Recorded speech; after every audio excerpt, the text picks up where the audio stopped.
Hello, welcome. The time is 1:28 p.m. Saturday, July 3rd, 2021 is currently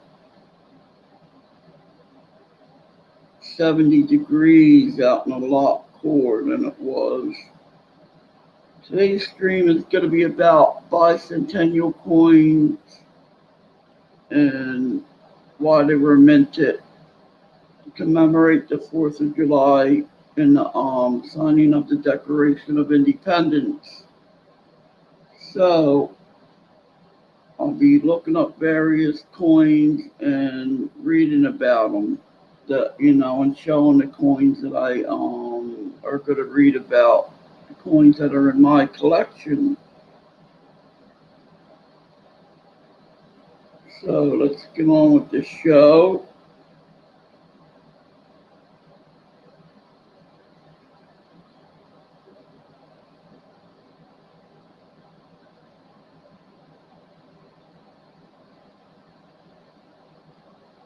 Here we are.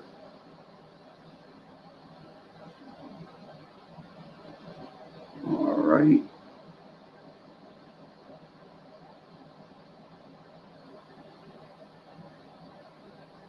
Oh, it's a short lag time.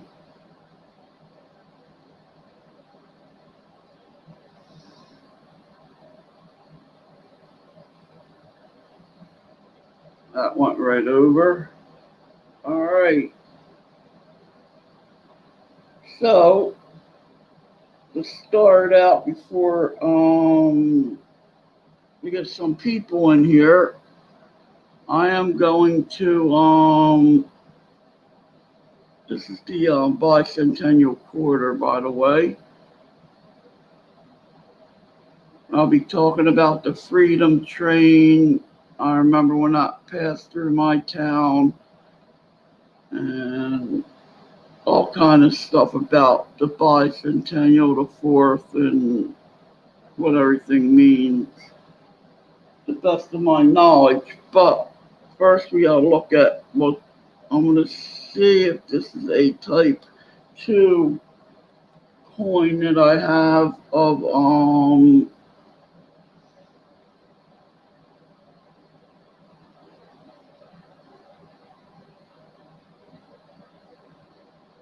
I don't know if it is or not. It could be of an 8 of the pretty looking lady on the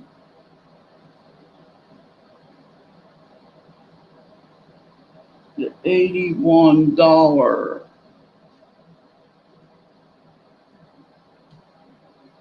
I think she cursed me, so I can't think of her damn name. Susan B. Anthony. Wow. She put the hex on me. You ain't gonna say my name. You're gonna forget about it. Now, hello, LAP coins. Um, does this look like a type 1 or 2? You know about the different types of the Susan B. Anthony's?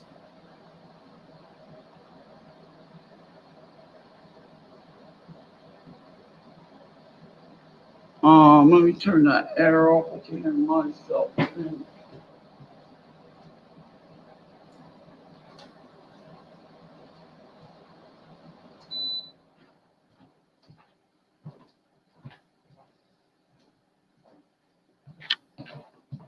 The type 2 has the open estimate mark,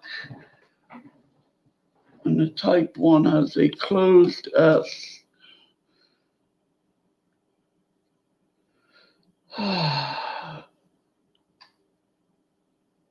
This where it looks like a type 2 to me by the serif, by the point on the end of the S. The S is pointing downward. Type 1's a filled S, type 2 is a clear S. I guess you don't know about it. Oh boy. right, let's see what we can do. I got other sets. I think that's the only one. There's another, the 79 set, which I don't have. I have the 80 set, but I don't think there's a different type in this set. All right, you go over here.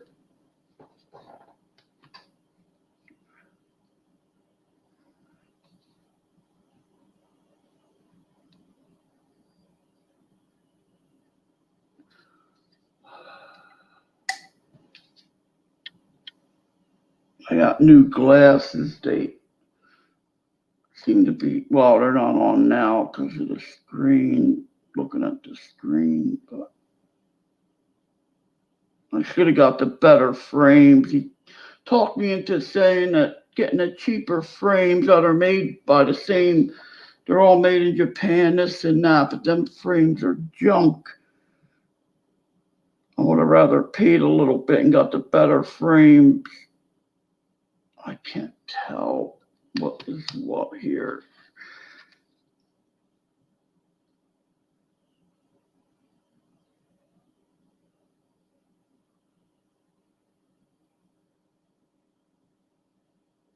I need something to go by. That's an open S on the quarter.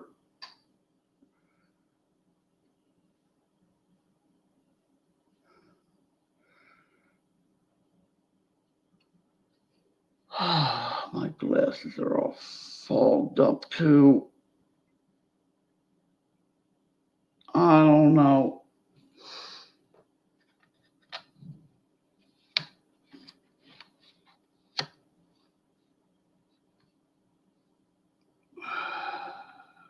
That light ain't gonna help any.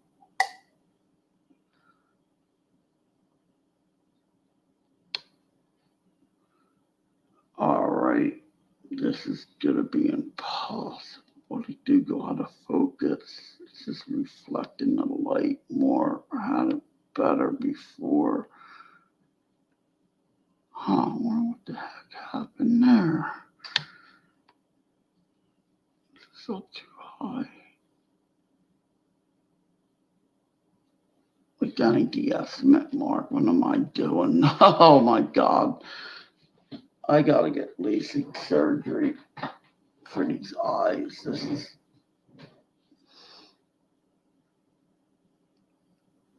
Now, to me, that looks like an open S. I got a photo of it. The closed S, it's a bad picture of it.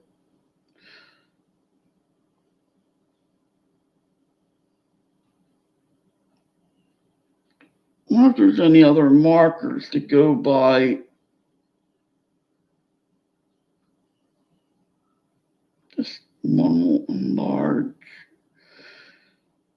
That's odd. From a download, that should enlarge. Huh.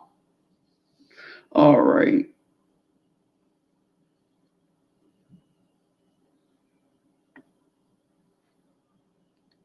I'm gonna have to come back to this.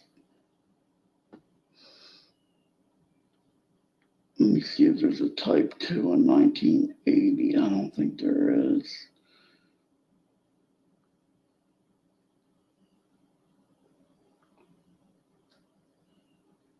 A list of the Susan B. Anthony dollars. Here are a few possible answers for that. That 79 has the wide rim. Okay, it's a little more expensive.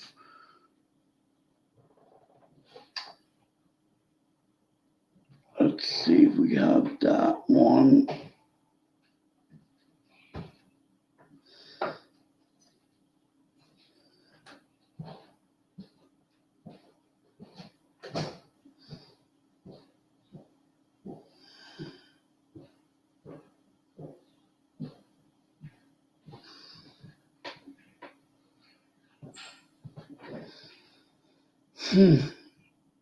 It's going to take me off to what I wanted to stream about.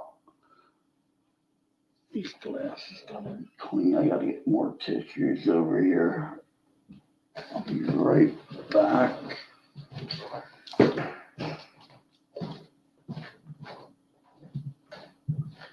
They're empty. What's left in there? Enough, I guess.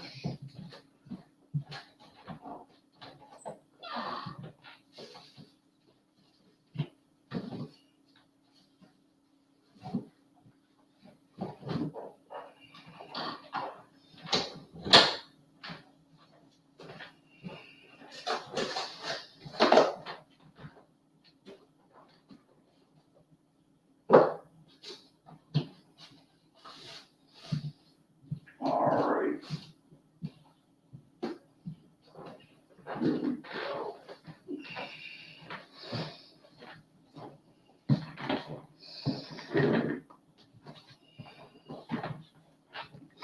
I'm getting them new glasses. They were different prescription. Probably clear by now. All right. Let's see what we got here.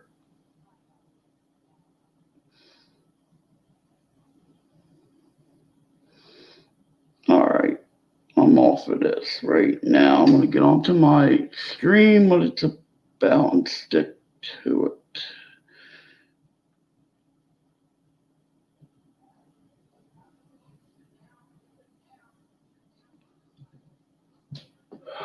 Okay. Now we're going to go on to Bicentennial coins that were minted for the 200th year of the nation's birthday. And I wish I had a 1776 coin. I would be rich. I don't know what coins were out back in 1776. That would be a good starting point to go by.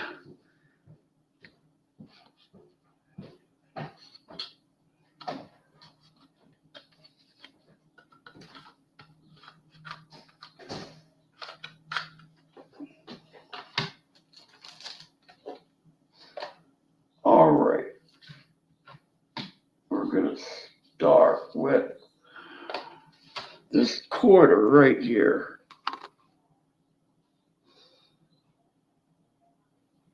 The Bicentennial quarter. And we're going to talk about it. Of course, he's playing the drums. Reminds me of Paul Revere and the Riders. No, that's a band, but.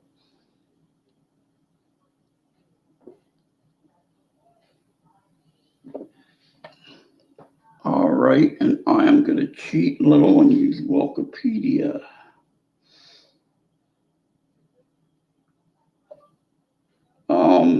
Wikipedia, the 1976 Bicentennial quarter.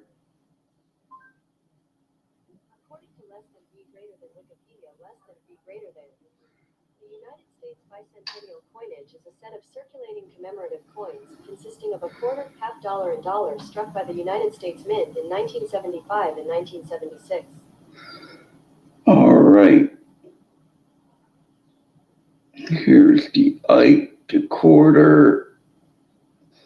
All right, this will cover basically all of them. Okay, the United States Bicentennial coinage is a set of circulating commemorative coins consisting of a quarter. Let me get them out.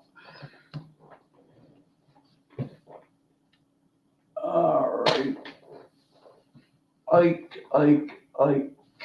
Where did you go, my Ike? This set would be better. Right here. I am ready to go on this stream. All right. We got the quarter. As you just seen, we're better off looking at a single. Oh yeah, the 10 be half dollar and all that good stuff. I'm slacking off.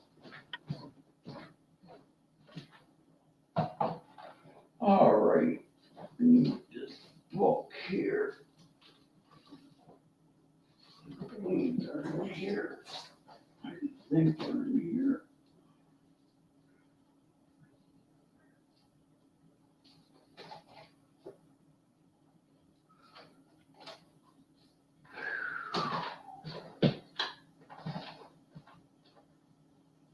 Let's get this Franklin out for a Liberty Bell.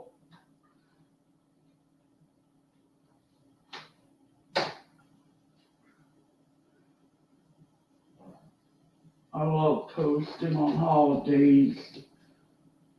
I got a 77, but then I go to work the $half. Oh.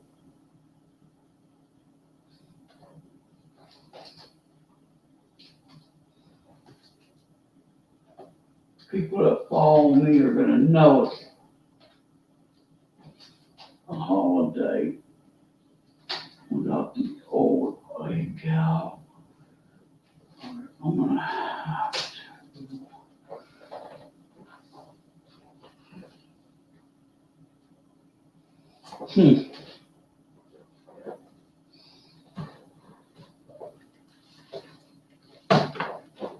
All the times you need a coin, you don't have one when you need it.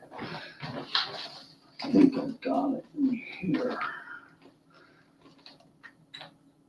Yeah, here we go. I knew I had them. I'm surprised the Mint never did nothing on the Franklin $half for a bicentennial commemorative or something, because as a Liberty Bell, that would be a hit. All right, here we go. There we go. Good old Liberty up there. We're doing a theme of coins on the bicentennial coinage. It has a lot to do with the 4th of July. And there we go with that one. All right, that's good enough.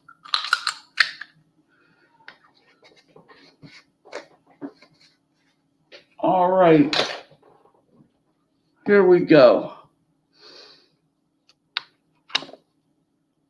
All right, a set of circulating commemorative coins consisting of a quarter,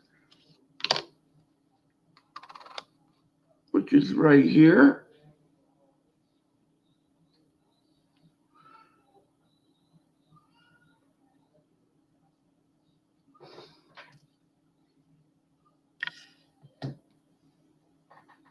a $half, which is right here, as the hall on it. What the hell? Independence Hall. Thank you for the hell. I would have never remembered that. 200 years of freedom. Independence Hall on this one. And this is, of course, the regular Kennedy half. There's 1776 to 1976. 1776 is when we signed the Declaration of Independence. And that's where a banknote comes into play. Hey, Brian, how you doing? Honey, Brian's here. Oh, I miss Brian. How you doing, Brian? I'm doing my show on Bicentennial coinages. I was on your live stream when you went live, and I don't know. I heard this ticking sound, but I didn't. I don't know. The stream was messed up, or you didn't know it was on. How you doing? Well, I took time for all them comments to come over. Yeah, I got a little bit more organized from top mod to top mod. All right. Sit back and listen to my presentation. All right. Commemorating the quarter I just showed. Here's the $half with Independence Hall on it. I'm doing Bicentennial coins.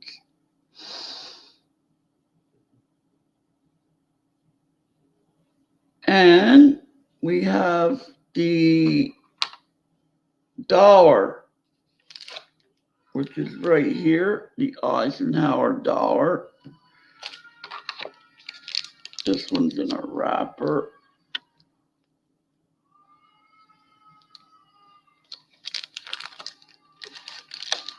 Good morning. Damn courtyard. I can't wait to get out of this place. All right, we got $1. And it has the Liberty Bell on it. The moon on it, I guess for the moon landing.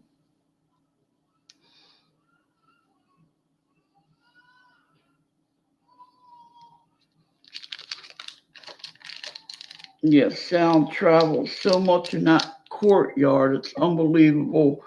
All right. The United States met in 1975 and 1976, regardless of when struck. Each coin bears the double date 1776, which is right here.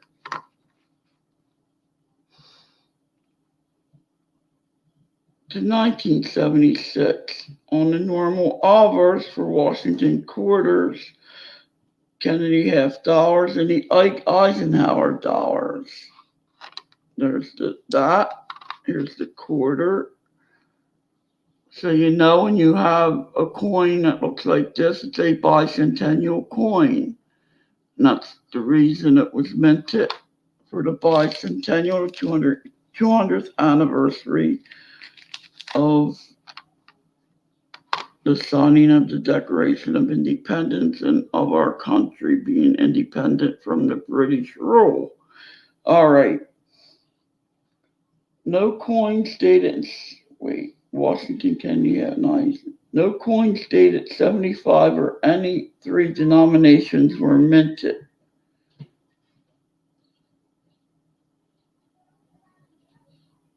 Given past abuse in the system, the Mint advocated against the issuing of commemorative coins starting on the 1950s, beginning in 1971. Members of Congress introduced bills to authorize coins to honor the United States bicentennial, which would occur in 1976. The Mint, through its director, Mary Brooks, I think that was a lady that didn't want to put mint marks on coins and stuff, I'm not sure, initially opposed such a proposal, but later supported them, and Congress passed the legislation regarding the temporary redesign of the reverse of the quarters, half dollars, and dollars. Because this lady thought if you put something like that out there, they're going to be hoarded and collectors are going to keep them and this and that. I don't know if that was the same lady from the late 60s. I forget what her name was. I'm not sure. I could get it right here. So I like Wikipedia. Mary Brooks, September of 69, and office director of the Mint, September 69 through February of 77. The special mint sets came out before that. Preceded by Eva Adams, I believe that was the lady. Success by Stella Hackle Sims. Yeah, all right. So that wasn't her. It was the one she, whatever, succeeded. All right, a national temporary. Mary Brooks initially opposed such proposal, but later supported.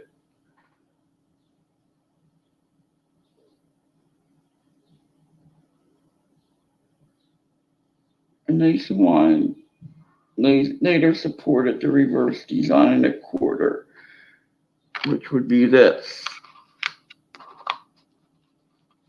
I love this design. All right. Nationwide competition resulted in the design of the colonial drummer for the quarter, Independence Hall for the half dollar, and the Liberty Bell superimposed against the moon for the dollar. And the dollar is in plastic. I don't know if I do got one of them. Let me get it out. Of the plastic.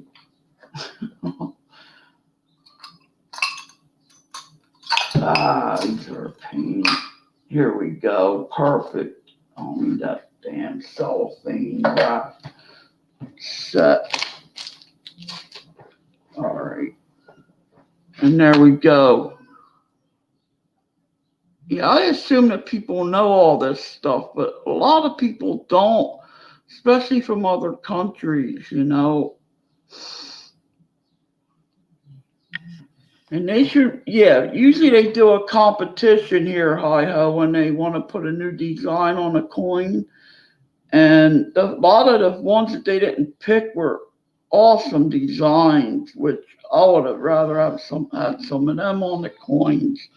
Like the new design of the Silver Eagle, which still be out in the beginning of August. I can't wait to get one. My local coin shop, they're delayed. They're delayed, or they would have been on YouTube. People would have been doing videos on them by now.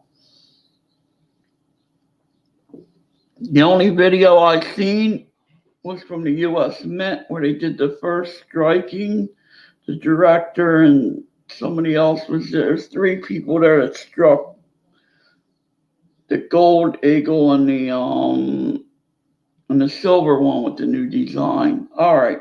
A nationwide composition resulted in the designs of the colonial drummer for the quarter, Independence Hall for the half. There we go. If I could get a slideshow, that would be perfect for this. And the Liberty Bell against the moon. And there we go with that. There's the moon and the Liberty Bell.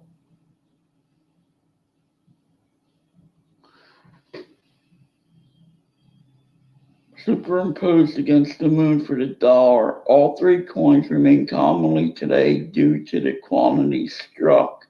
Circulating pieces were in copper, nickel. Congress also mandated. Wow.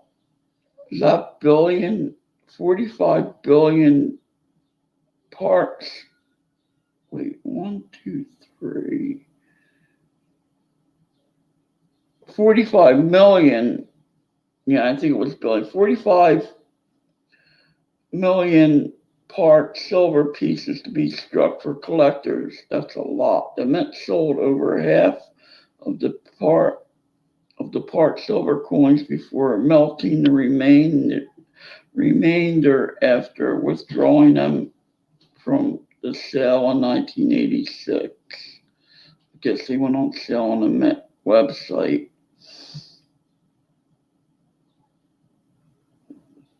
Production Mint Director Mary Brooks presents the President Gerald Ford was in office back then with the first of the Bicentennial coins. November 13, 1974, an American Revolution Bicentennial Administrator.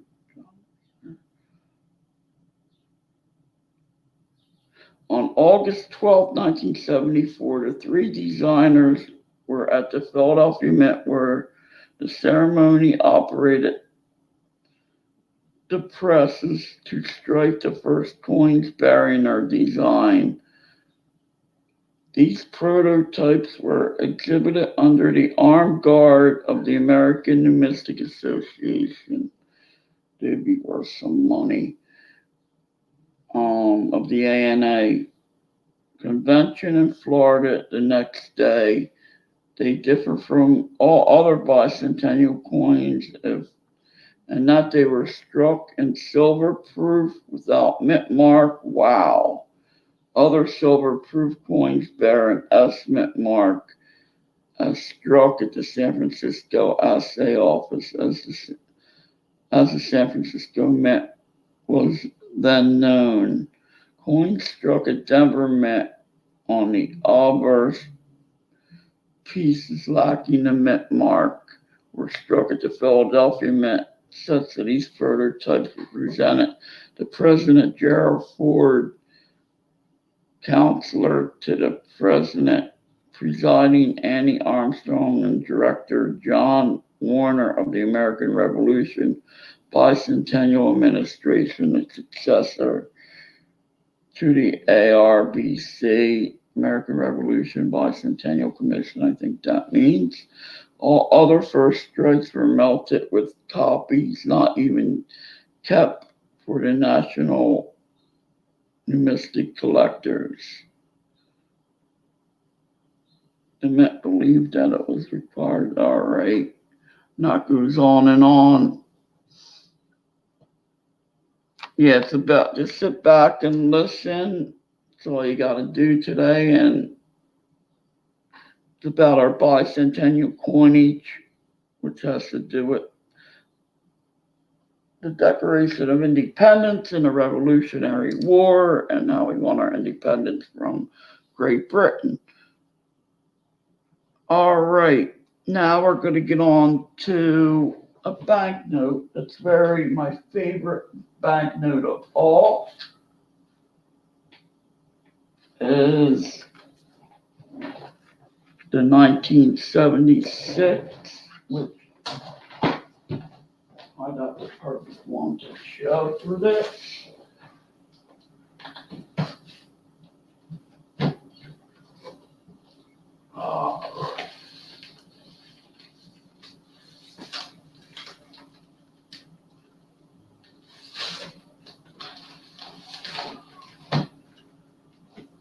I believe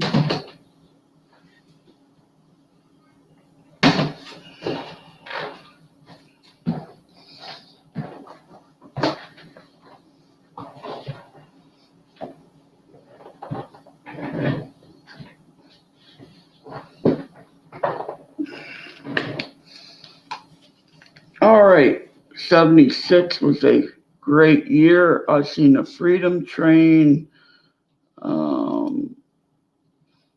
I'll get into that a little bit after this. All right. We have the $2 bill.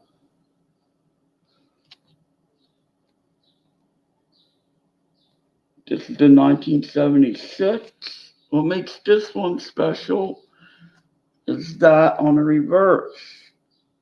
That's the signing the Declaration of Independence, and the tall guy in the front is Thomas Jefferson. Tommy J, as I like to call him. All right, now this right here is this is a certified at the $2 bill, U.S. currency bill, and a specially sealed cachet is an authentic Federal Reserve note, FRB note, FRN, an American-only bicentennial commemorating bill obtained in Philadelphia, the city where the country was born, on the bill's first day of public issue on April 13th, 1976. So long as the seals are undisturbed, unbroken, the bill's historic statute is violated.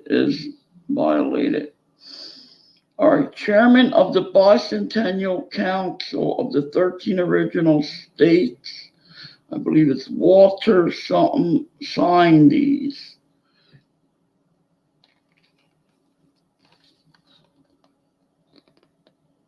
There's a signature.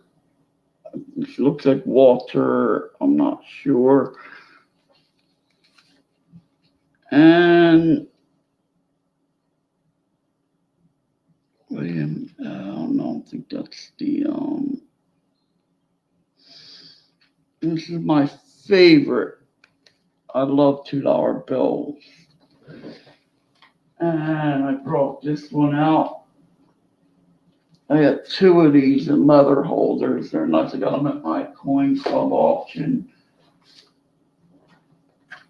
And a strip of $2 bills, Thomas Jefferson. You can see the back. Yeah, the first year of the $2 bills are the 76. If you can get a low, I seen on that Star Note site on Facebook that low minty that somebody had a strip of uncut 76 stars with all zeros on the on there. Lots of them. I just read all that before. It was in the millions, but they melted a lot. The silver ones were in the millions, and they melted a lot of them down. After the ones that didn't sell from the Mint's website, I believe that's what that means. And we have a Type 1 and a Type 2 Eisenhower,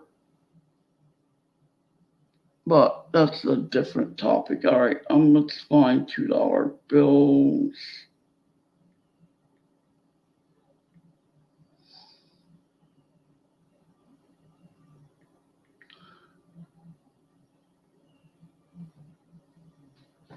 Yeah, that's oh yeah, let me show that. That's a Bill of Rights. It is a bill, but the wrong one. I put it in this big frame. It's a Bill of Rights. I was gonna get into this later. It won't stand up on here. It's just a little bit. It's too wide. I don't want this thing to fall or it will shatter.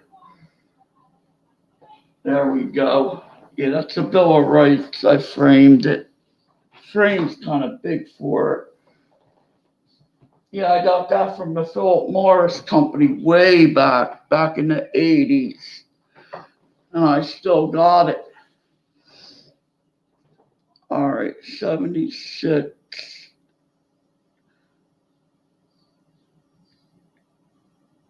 $2 bill.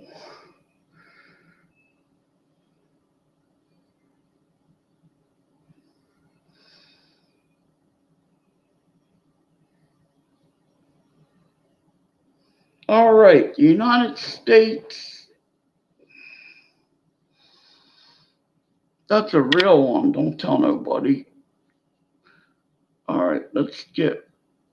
I don't know how good the $2 bills are going to show up on here, but I'd like to present one while I'm talking about it, which that's where a slideshow would come into use.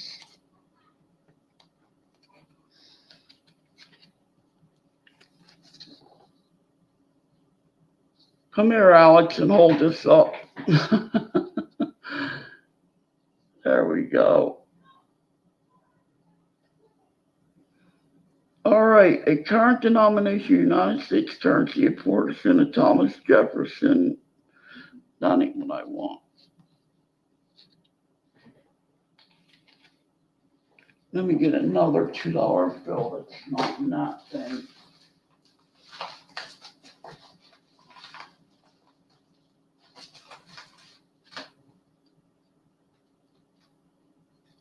Here we go. I want a 76 one. These are 94s. It don't matter.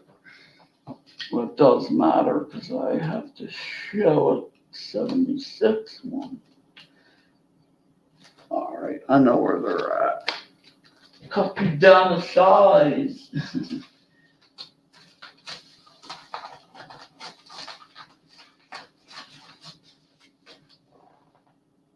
Don't do me like that. Reminds me of that song. Tuck you down the sides. Don't do me like that. Tuck you, baby. Don't do me like that.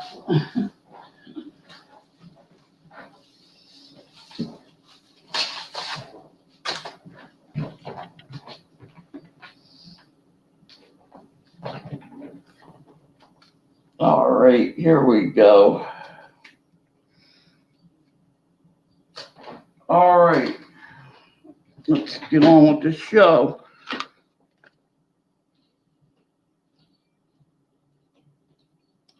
Reminds me of that Tom Petty song, Cut You Down to Size. Don't do me like that. I really love you, baby. Don't do me like that. This should work.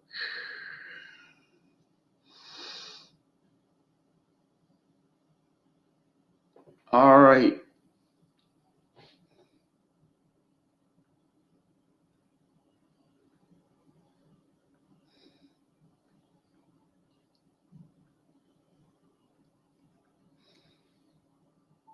The 1976 Bicentennial $2 bill, Wikipedia. According to silverrecyclers.com, also called the Bicentennial 2, the 1976 $2 bill was redesigned from the previous series. It has a much different look than the 1928 $2 bill, the 1953 $2 bill, and the 1963 $2 bill.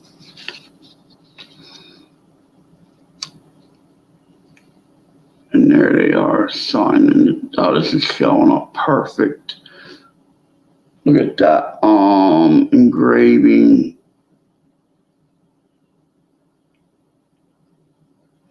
All right, United States $2 bill is a current. I want the Bicentennial.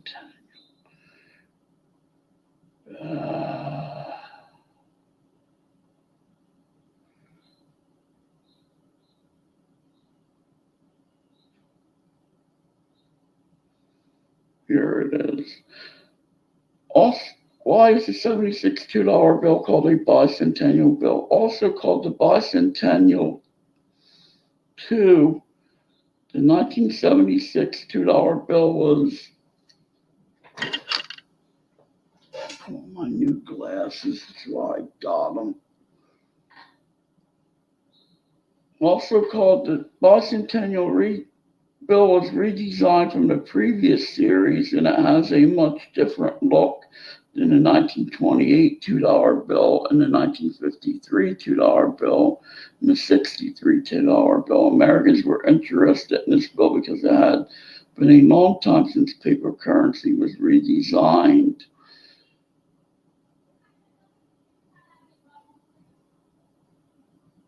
Also, the Bicentennial $2 bill, why was it minted? Wikipedia. According to ParadigmLife.net, since many things during that time cost less than $1, the $2 bill wasn't all that practical to carry. Tommy Andres from Marketplace writes, The $2 Bicentennial 1976 bill, Wikipedia. According to MintProducts.com, 1976 $2 Bicentennial Federal Reserve Note Gem Crisp Uncirculated Condition. Note highlights, Gem Crisp Uncirculated Condition. The obverse features a portrait of Thomas Jefferson. No kidding.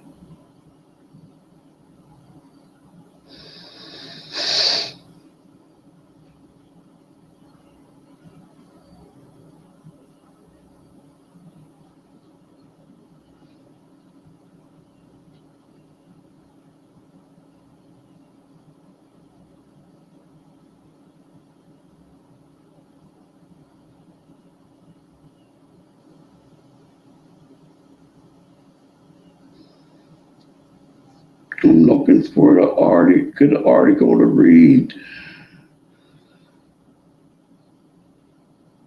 Here we go.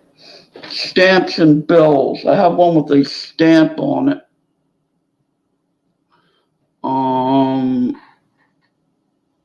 The 1976 series was the first issue out of the public on April 13th, what I read on that other bill, 1976. People who received the first day of issues went to their local post office. And let me get one that I have real quick to show you what I'm talking about. All right.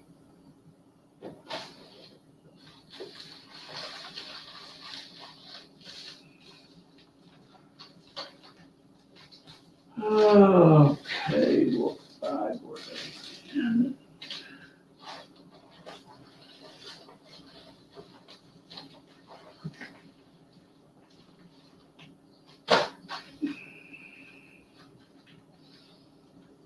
Here we go. Perfect.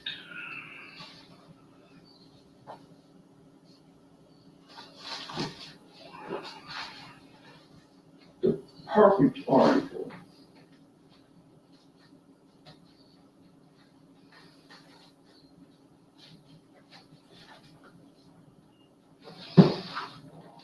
All right.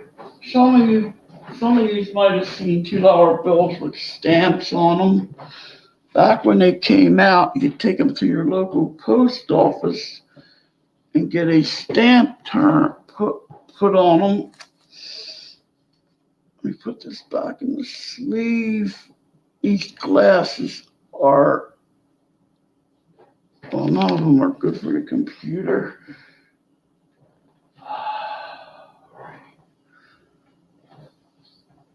I don't know if I should take these back or keep them. Oh, this came out of this book. They are a little strong. I'm also looking at the computer. All right, let's get on. I want to get stuff all over the damn place. Not know where what goes where and this and that. Get in there, you son of a bitch. Stay like that. All right.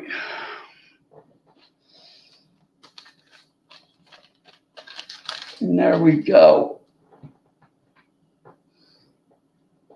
And we got a bicentennial stamp on this one. And this would show up better out of the sleeve. And as the postmark, see when you got these, you take them to your local post office and they postmark them.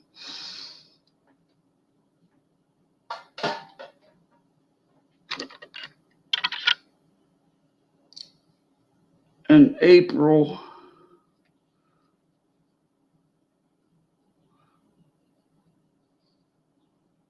See, April 13th. And they put a stamp on them. All right, that's what I'm reading about now. You see, you can buy these online. They're not too much, but this one actually I bought from Littleton Coin Company. I cherry picked this one there. All right, the 1976 series, the first issue out to the public on April 13th, 1976. People who received first day issues went to their local post office so they can get their bills stamped with the date. The value is slightly higher for stamped bills and stamps with unique city names. This has this is a bicentennial stamp. This is a perfect one here. Missouri.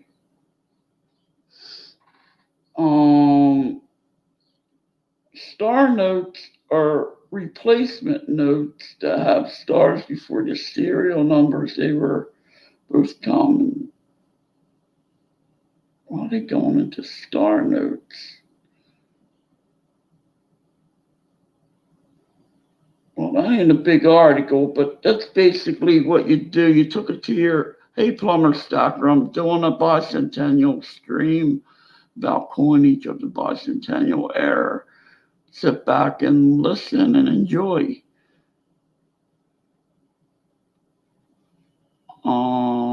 This is a stamped $2 bill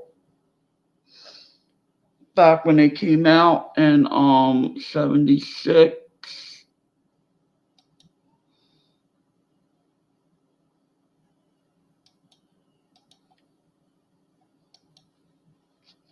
You can get a stamp put on them like that at your local post office.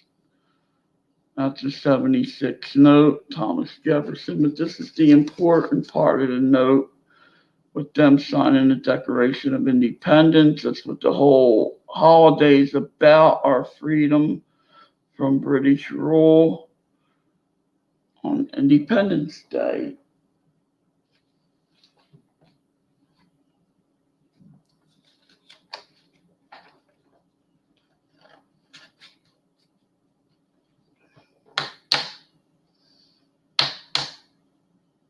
And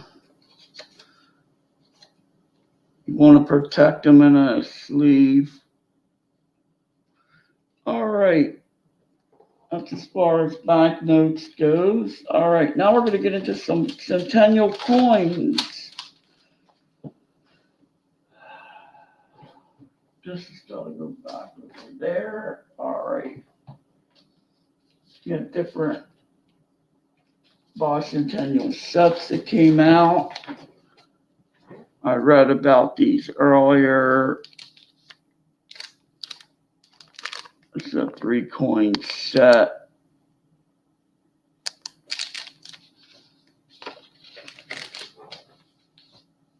You got this set here, the famous one. I love this set. I want to get in that one where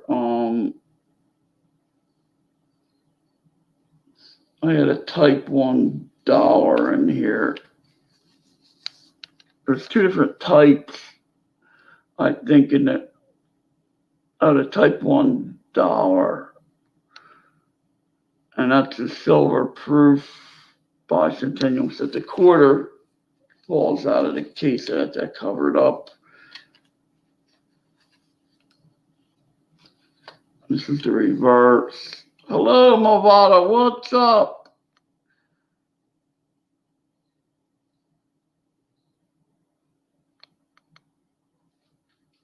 And that's that set that came out during the bicentennial.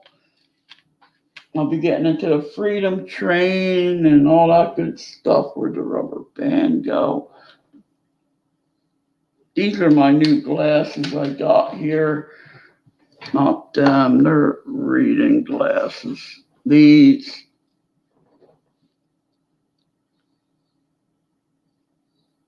They're not bad, but they're cheap frames. I should have got the better frames, but then I had to pay out of pocket. These ain't bad, but everything's still blurry because the clocking, but this chat will always be blurry. It's good. How are you doing? Yeah, I'm trying to read that. Yeah, see. Oh, yeah, if I get closer, I can read it. But these are your go-to glasses. All right, now we're going to get into this set here.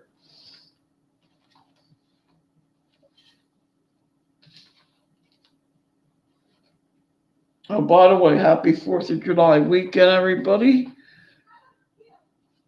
We got our Liberty coin, Centennial. We got this one here.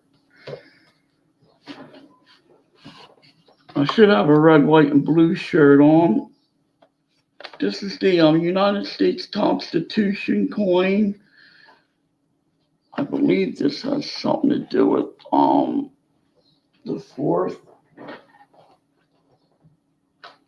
Running out of room.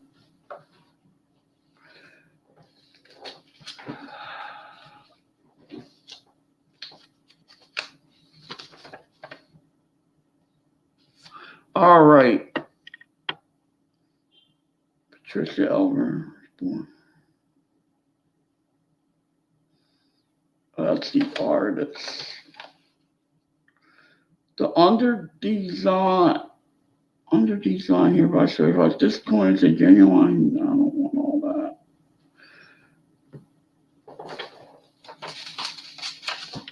All right.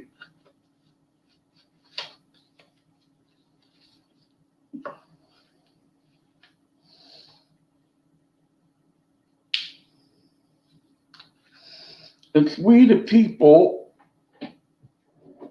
and it's the Constitution.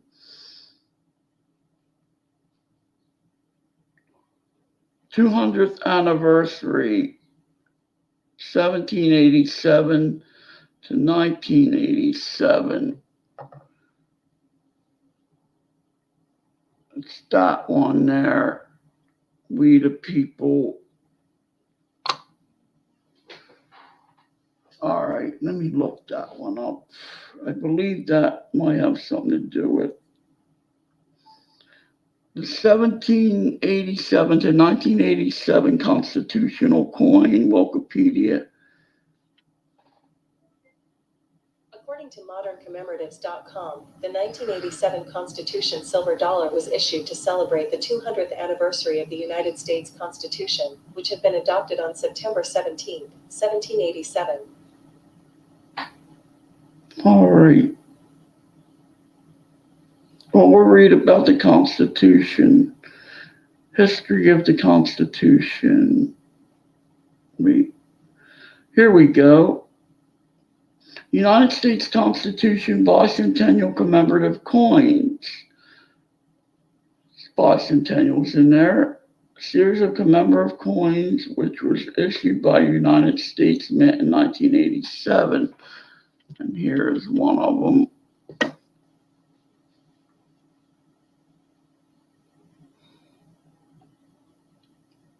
Are you Mo? That later.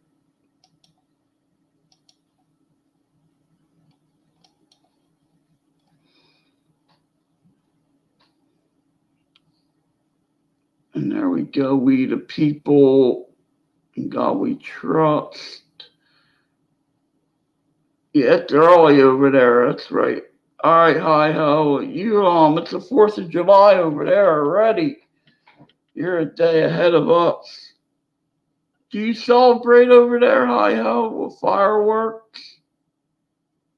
I think they do in Australia. And there's the coin. This is like we the people.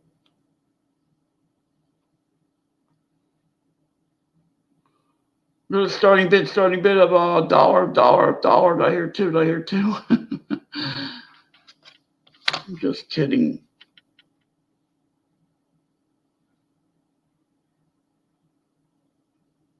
All right. That's a feather. All right, let's see. Commemorate United States Constitution Bicentennial commemorative coin. Bicentennial means 200 years. Or a series of commemorative coins which issued by United States Mint in 1987.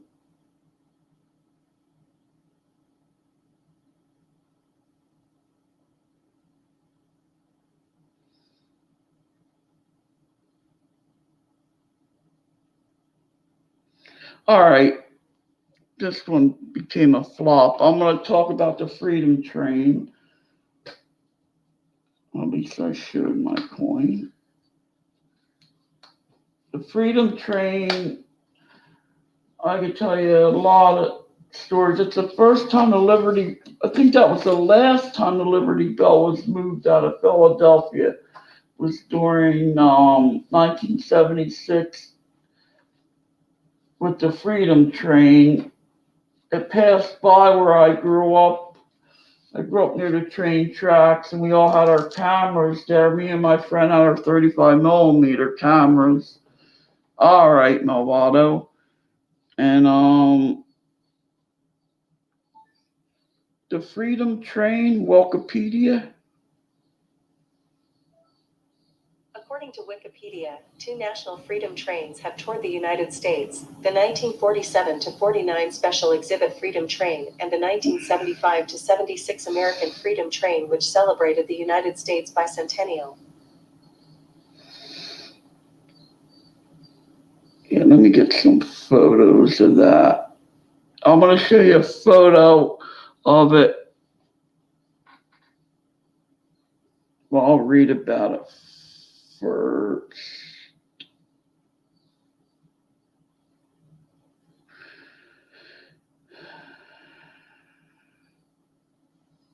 Here it is, Greater Philadelphia Freedom Train.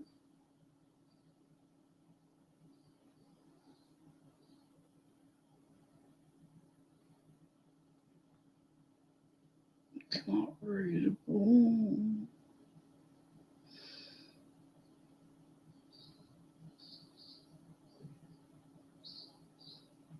All right, location. United States Bicentennial. That's Independence Hall, Philadelphia. I think that's where the Liberty Bell is, I believe. I'm not sure. It's somewhere down there. United States Bicentennial was a series of celebrations and observances during the mid-70s that paid tribute to the historic events leading up to the creation of the United States of America as its independent republic. It was a central event in the memory of the American Revolution. The Bicentennial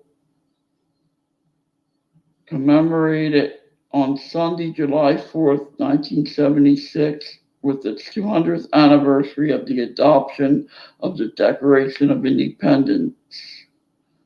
Ceremony coinage, reverse of the Bicentennial quarter, the half, I read all that already.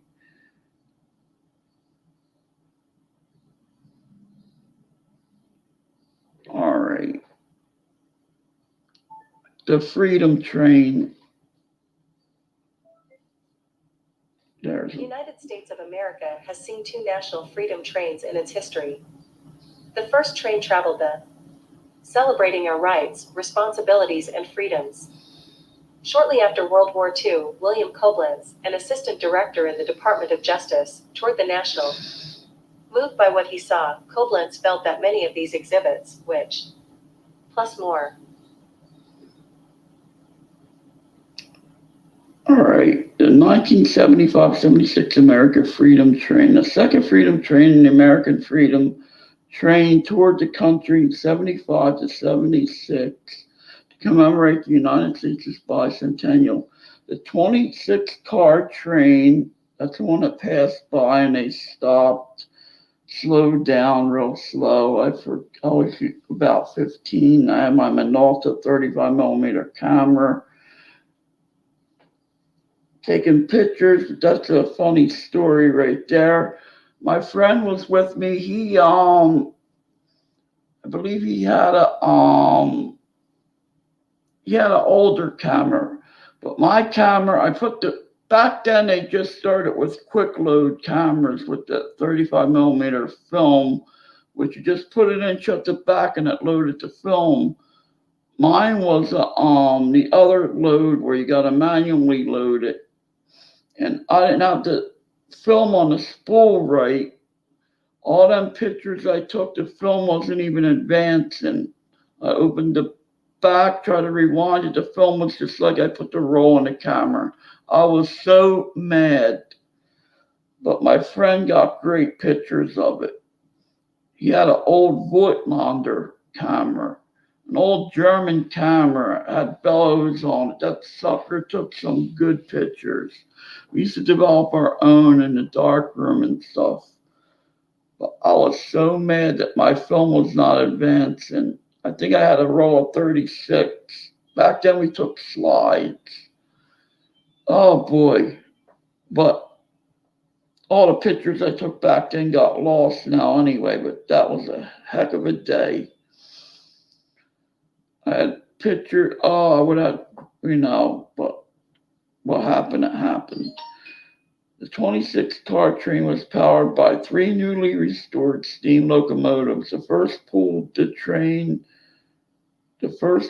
train with the former Reading Company T1 class 484 number 201. The second was the former Southern Pacific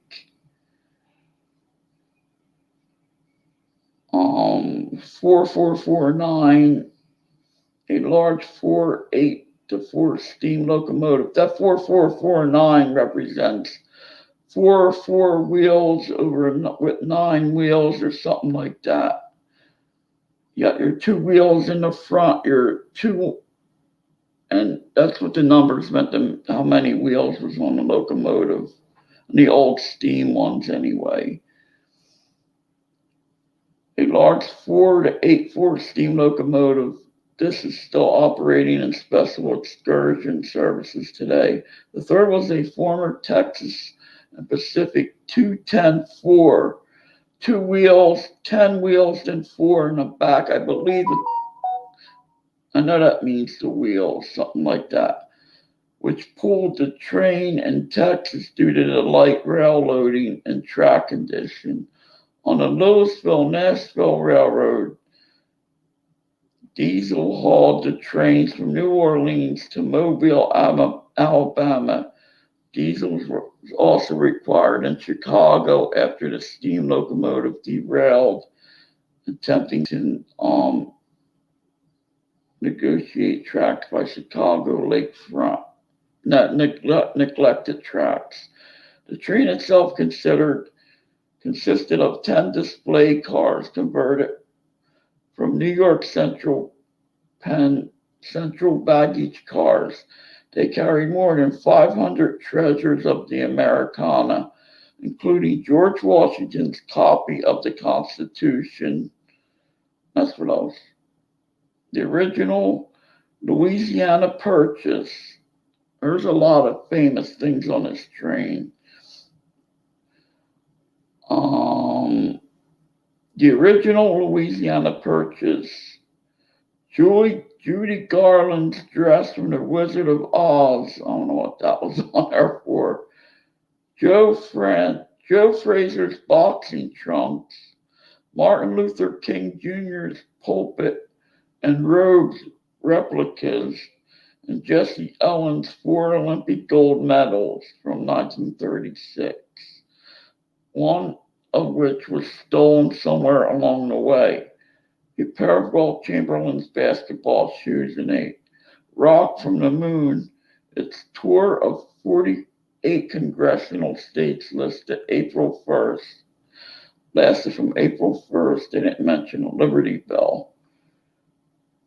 1975 into December 31st, 1976. More than 7 million Americans visited the train during the tour, while millions more stood trackside to see it go by, which was basically what I did. They slowed down almost to a stop.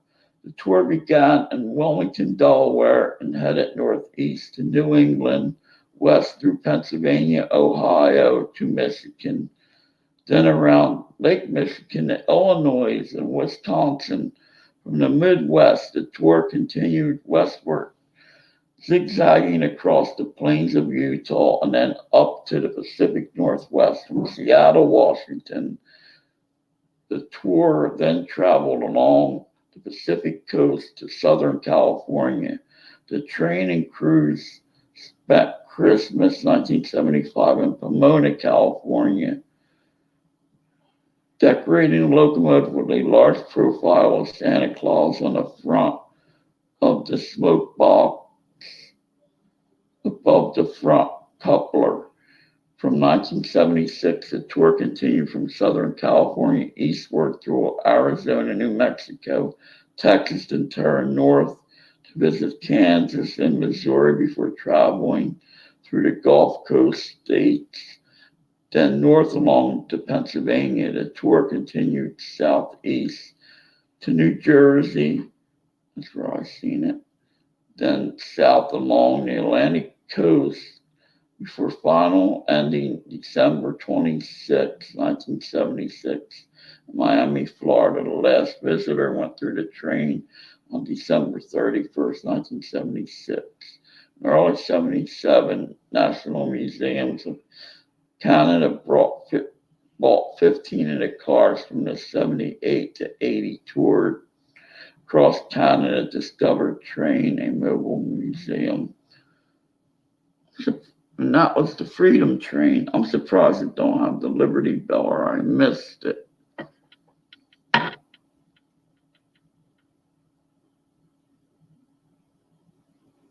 Reading Company, Texas. It's cool.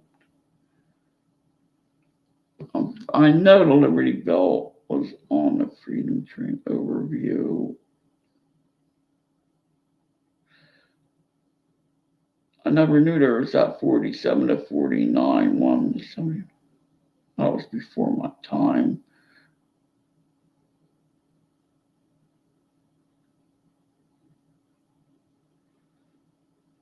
1976 American Freedom Train, which celebrated United States. Each train had its own special red, white, and blue paint schemes. I'll show you photos of it next.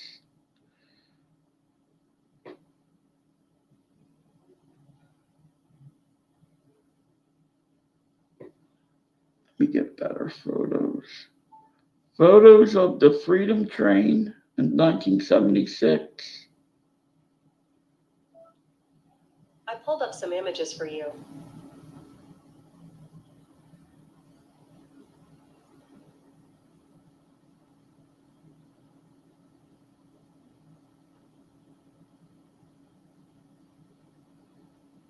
These are bad images showing the damn engine.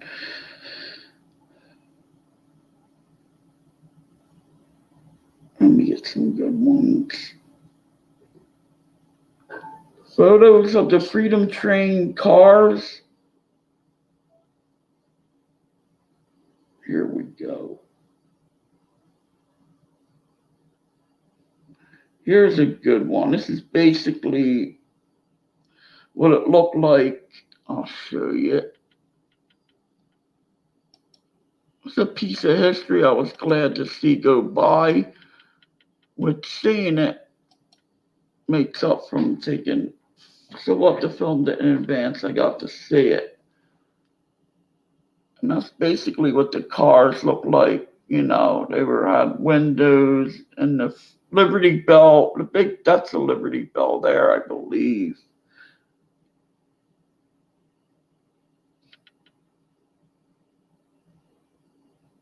No. Which the big thing was the Liberty Bell. And I mean, it was really a heck of a year. So I was like, what, 62? I was 14 years old. Had my camera, had my 35 millimeter camera. Was big into photography, as you know. There's an end car. But I could kick myself. That film was not advanced. And my friend has pictures, their brother has them somewhere. You know, they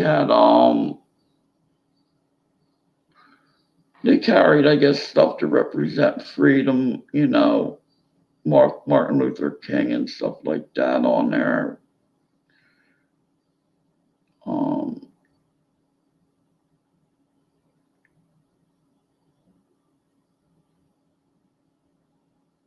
But I had the famous photographer.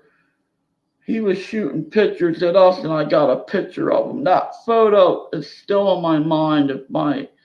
Wish I had that photo.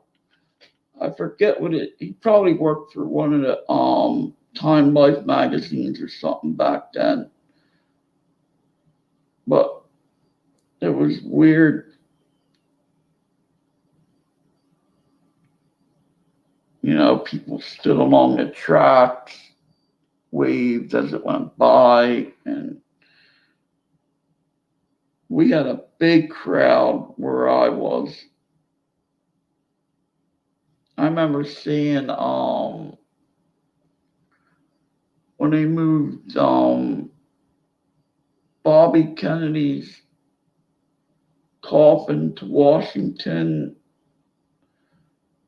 We stood near the tracks and I was real young then. My father took me.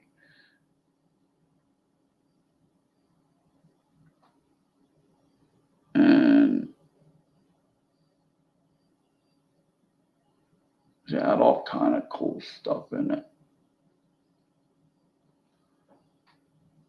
The 70s were great. The 80s were fun, but the 70s were, I was young, wild, and free.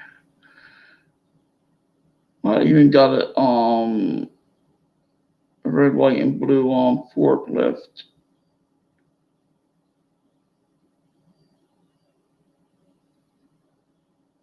That's with the steam. It was cool.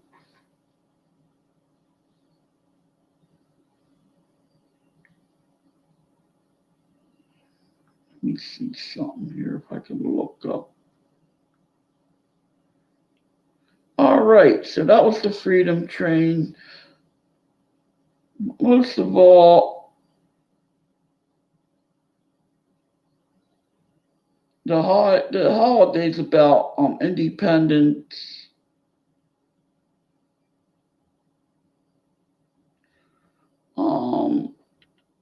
the Declaration of Independence, and how they represented it on our coinage and banknotes. And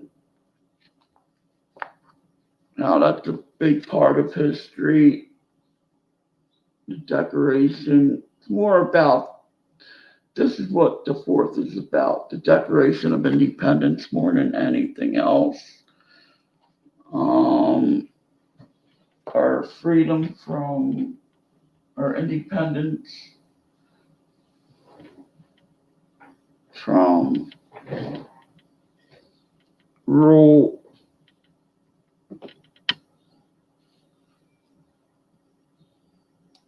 and how we persevered everything to get to where we're at. I've been down to Philly plenty of times. I believe I've seen the Liberty Bell down there, of course. I think you could see it through, I don't know, I'm going back years in the 80s, but I don't know if you could view it without having to pay to view it. I'm not sure how it is now down there.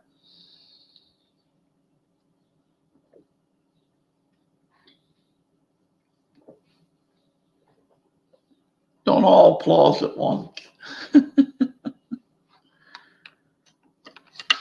But there's our famous Liberty Bell.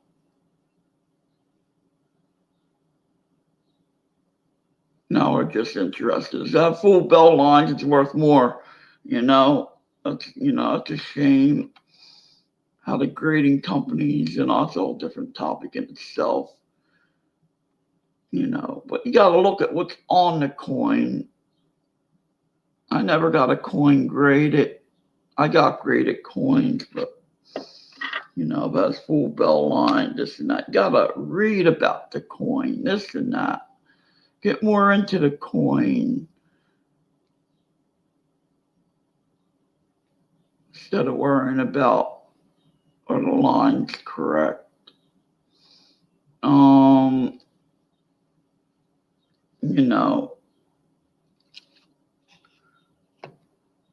And this is an older one here. See, a lot of this coin collecting, it's a shame.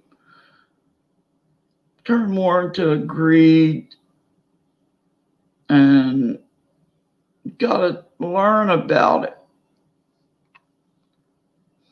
Study your coins, learn about it. Don't worry about what they're worth.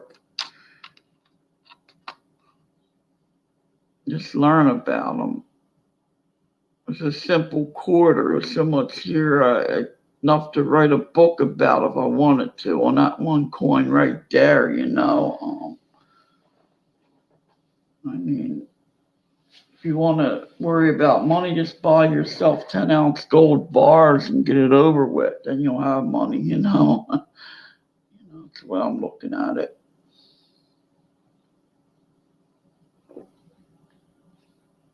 But coin collectors do look for the best specimens also, and the best coinage.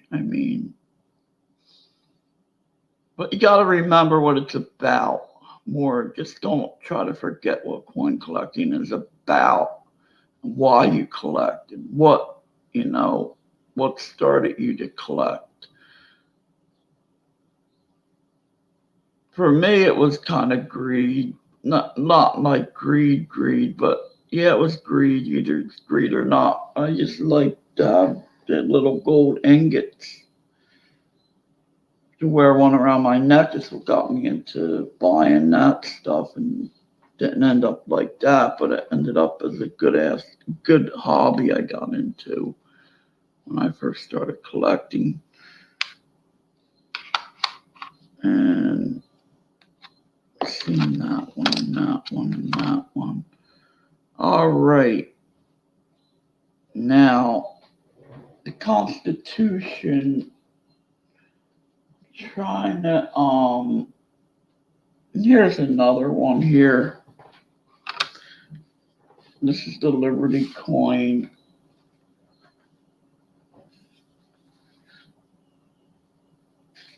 And here we go. Oh, they're bringing over the little Liberty Bell from France to celebrate the 4th this year. That's what I forgot. And there we go. This is the 1986.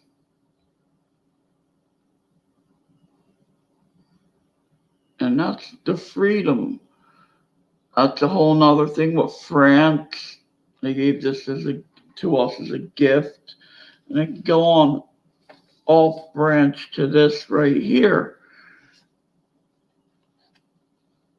And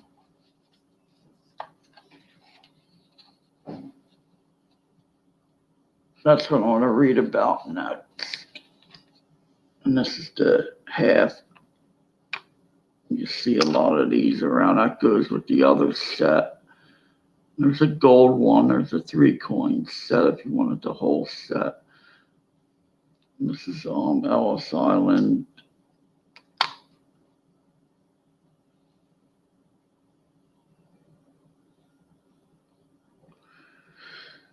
And the person that really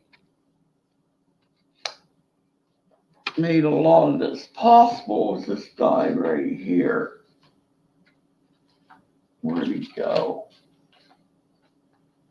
Where did you go?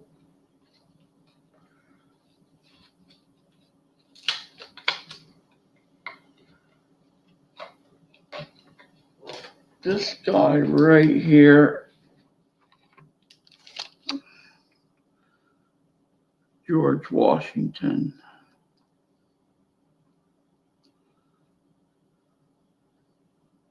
Anniversary of his birth. So, all right, let's see what's going on right here.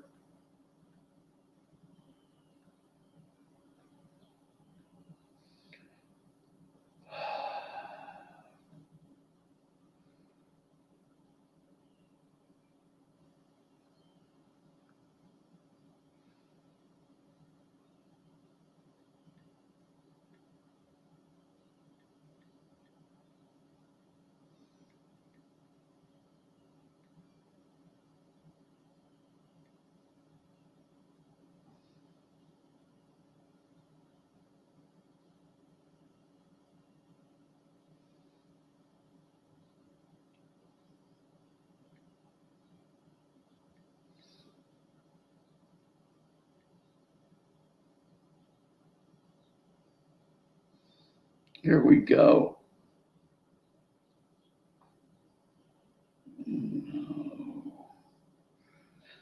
Here it is, a sister, her big sister step.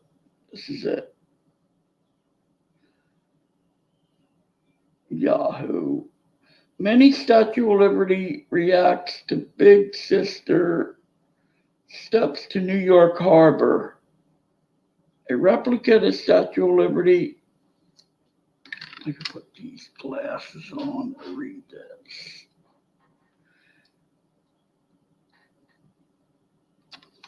And put you back.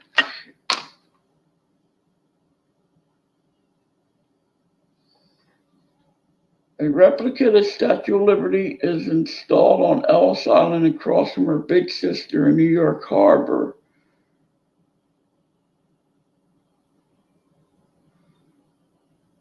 A scaled down replica of the Statue of Liberty that has retracted the journey made over a century ago by its big sister was erected on Ellis Island in the New York Harbor on Thursday. The replica, which stands 9.3 feet, 2.8 meters tall, began its trip from France to the United States on the back of the flatbed truck last week. On Thursday, workers gently uncovered the plastic film used to protect the statue on its trip across the Atlantic.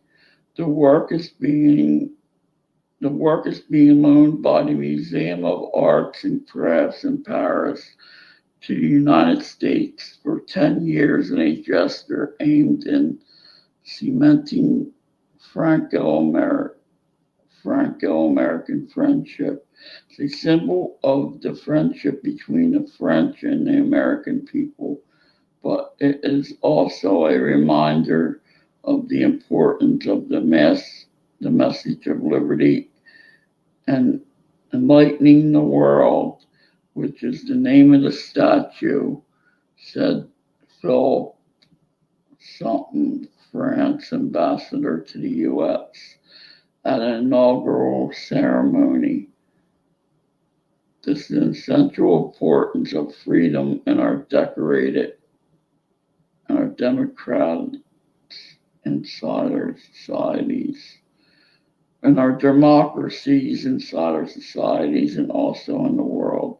The larger version of the Statue of Liberty would stand 305 feet tall, 93 meters, including the base, which is given by France to the United States as a gift and assembled in 1886 and has been on Liberty Island in New York Harbor ever since. The 992-pound bronze replica was crafted from Frederick Augustine Barth, I don't know how to say that, original Statue of Liberty. Plaster models will be displayed on Ellis Island from July 1st to the 6th, so it will be in New York for the July 4th.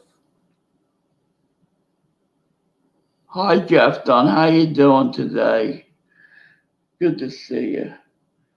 So there's a baby, the sister statue will be over here.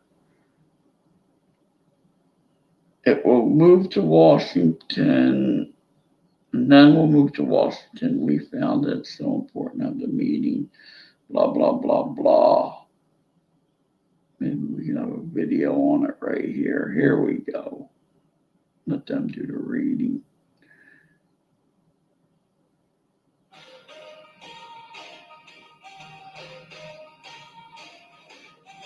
It is commercial.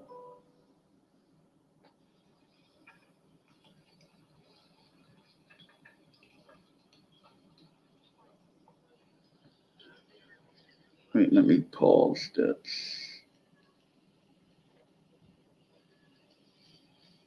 All right, here we go. I hope I don't get in trouble for this.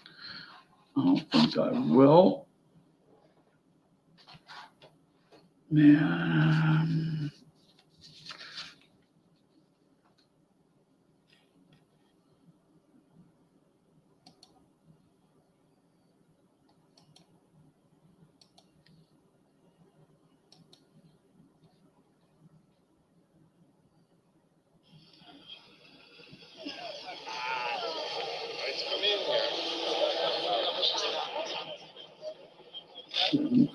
here.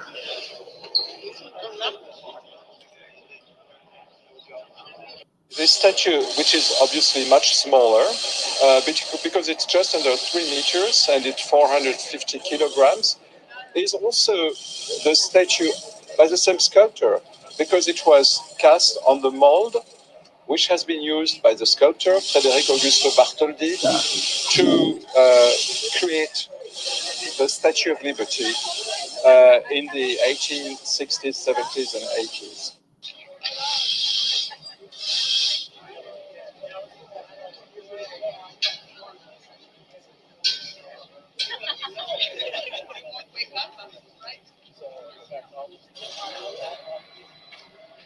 I can go visit that. Ain't that far from me.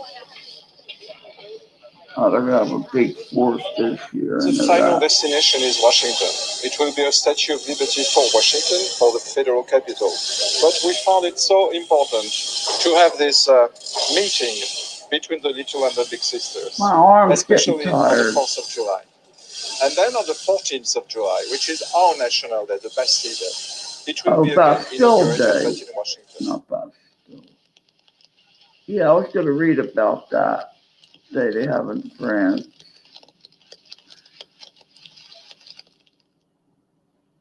Okay, that's it.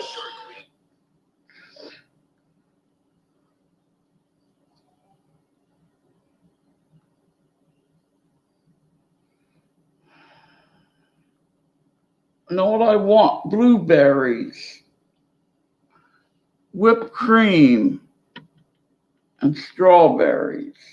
Wouldn't that be good, Jeff? For the 4th, make the I think hi-ho left.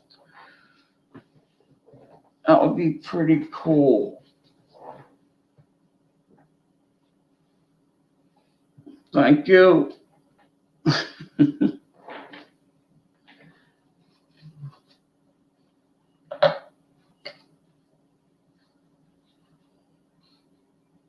We gotta do another, well, it'll be a mess to put on. Like some type of coin.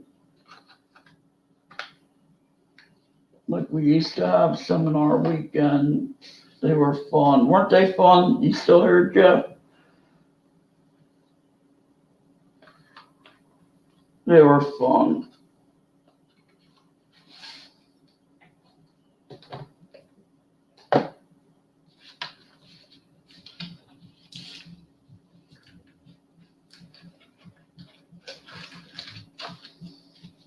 Now, here's where I started.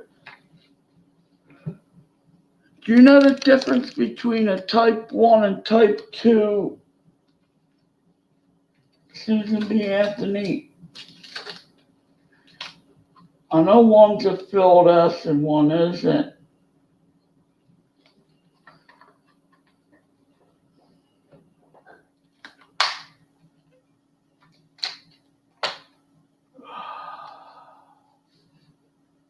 I got the 81. Let me get it. I'm going to put it back under there and see.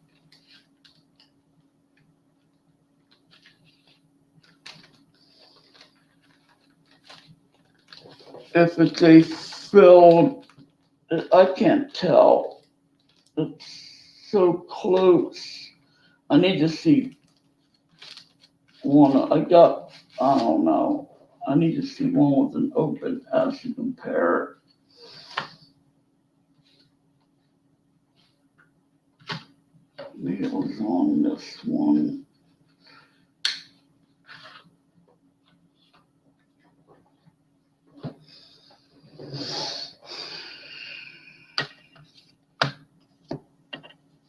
Let's just leave this. I gotta do some photos.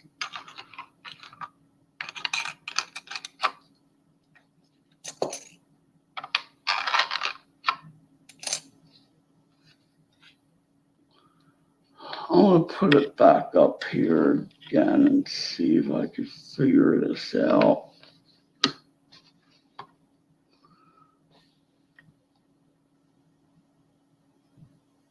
came on at 1.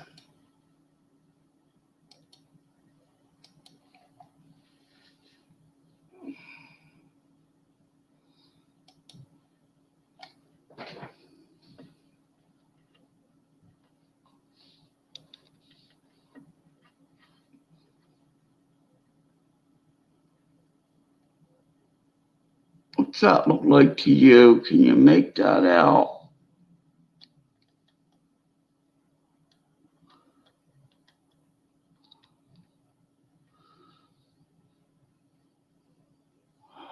I believe that's a filled S. I'm not sure. It's so close.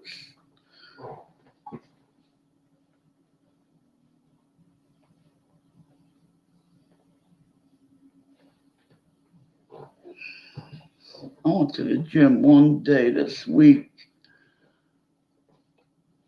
but I needed a break.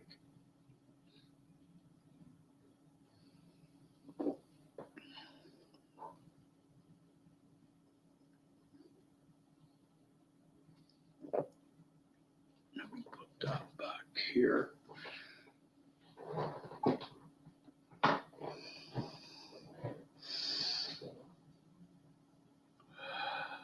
I can't tell. I got photos of it.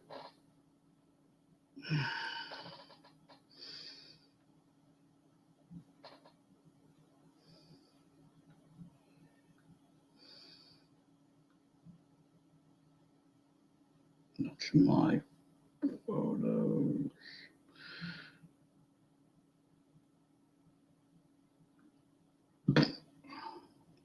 Got the clear S. Their filled S came out bad. I swear this looks like a clear S to me. Oh, what do you think?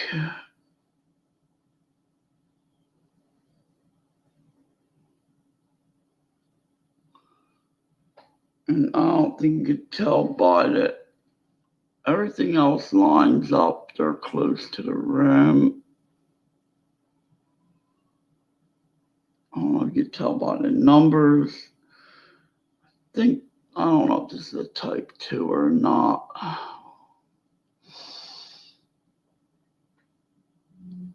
Type 2 is a clear S.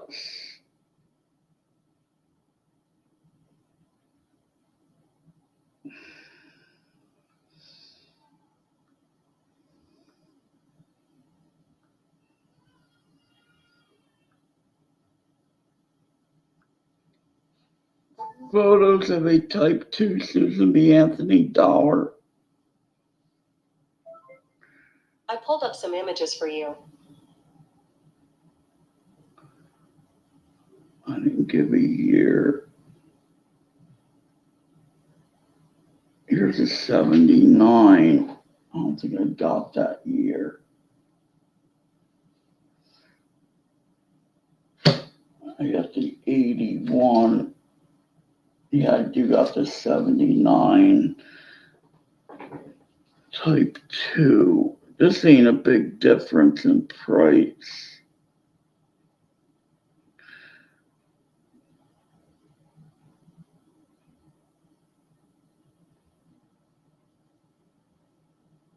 Let me see what this one looks like. Something damn simple. I can tell. I don't know. It's not that hard.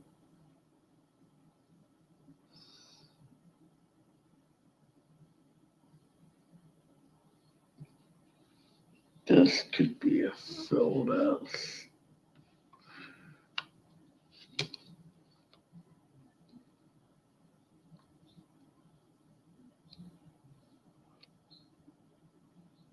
To me, it's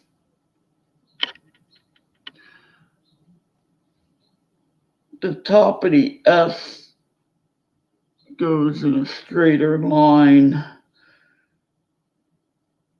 Yeah. I need a mint mark style on this.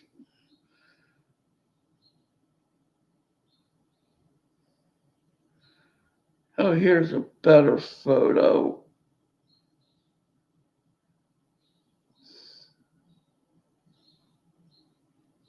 All right. Yeah, the top of the S, the line goes straight across. Let me see back here. That's a type 1, I believe.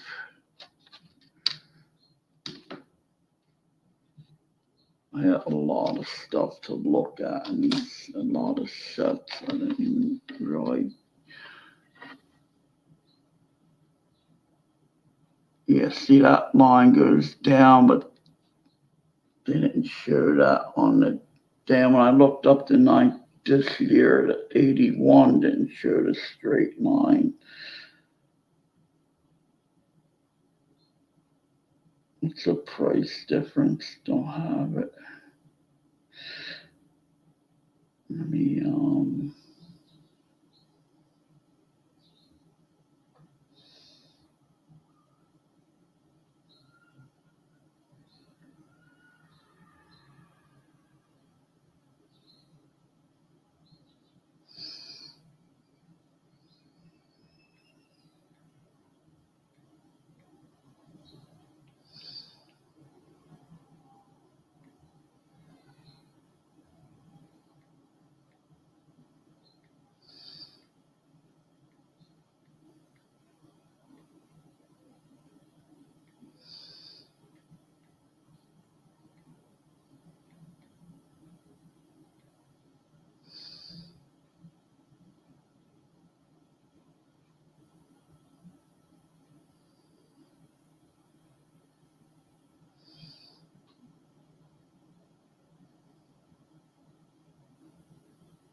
Oh, come on.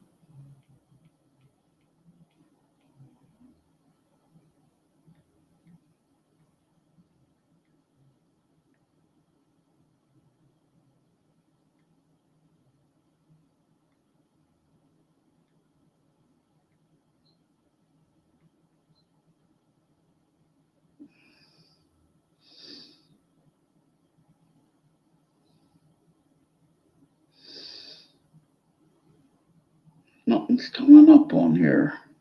What the heck?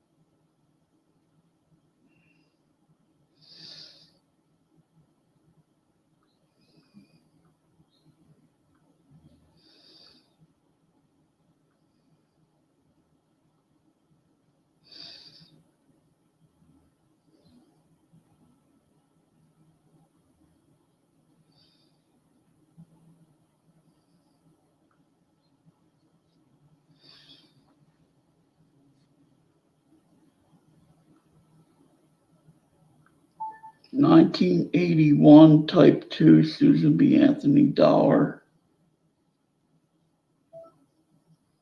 Here are a few possible answers for that. Man, this goes for a lot of money. That much got one for 149.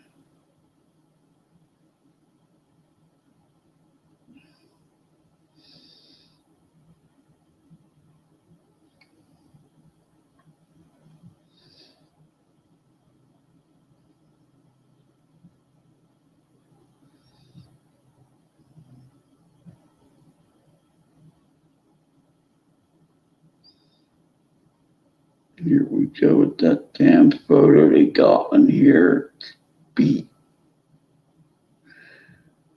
Let's see if that line goes straight on this one. Yeah, it kind of does.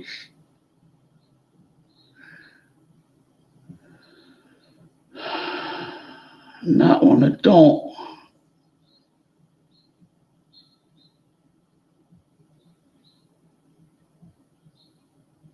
I don't know. What do you think?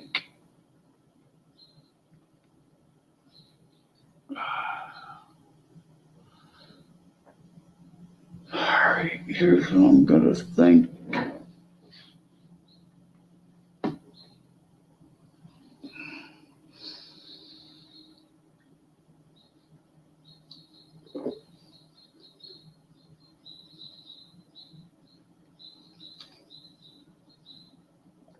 I'd gladly get rid of this for 100. Or get it graded, better yet.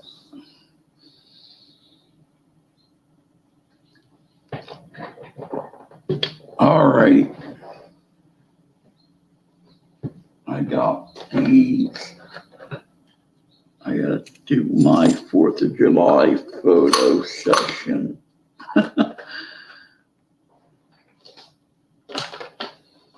You get put back. I'm gonna look at some pennies. I wanna cook out. I wanna go to a barbecue.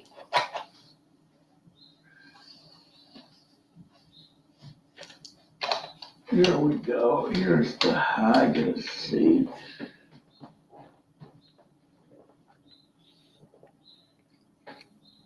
There she is on the stamp.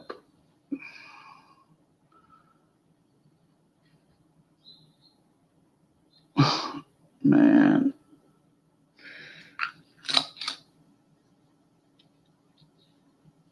I'll find one over here. These are business stripes. These are all filled S's. These are easy to tell. That's a P.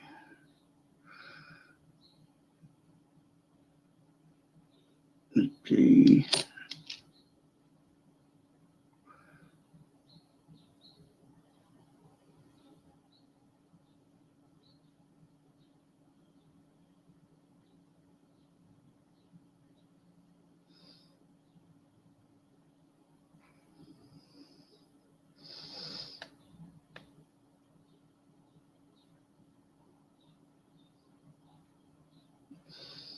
Then you got the 79 wide rim.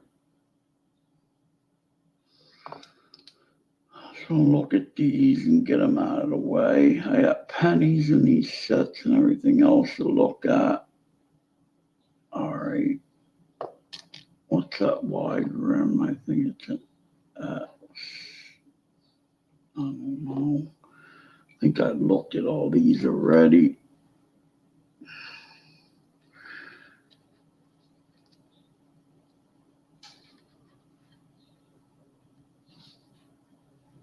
Don't tell me there's another mouse in here.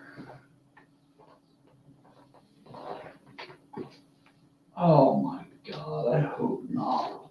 I caught 6 already.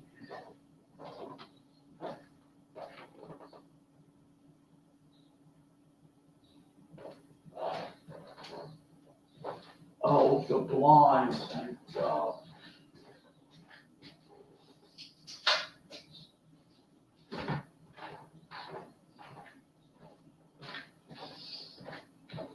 When it's nice out there, beautiful out.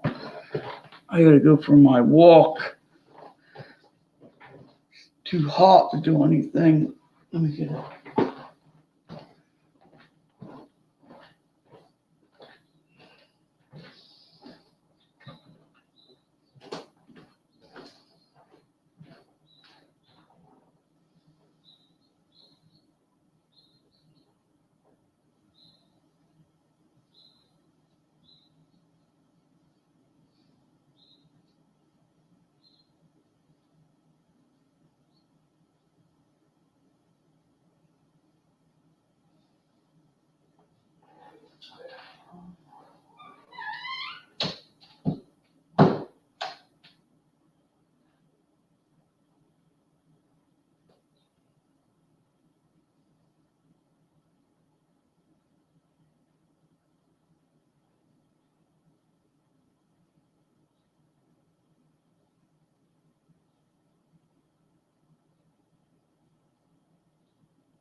Hello. Does this look like a type 1 or type 2? Anybody know? That's 81 Susan B. Anthony. One has a clear S, one has a type 2 has a clear S.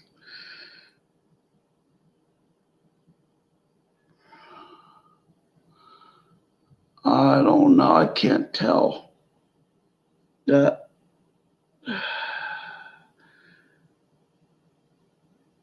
think that top serif, whatever, goes straight. The top of the S is straighter line.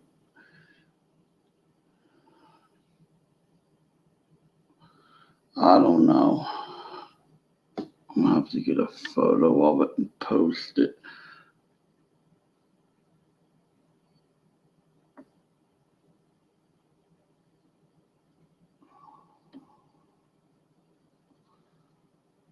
I don't think there's any other markers.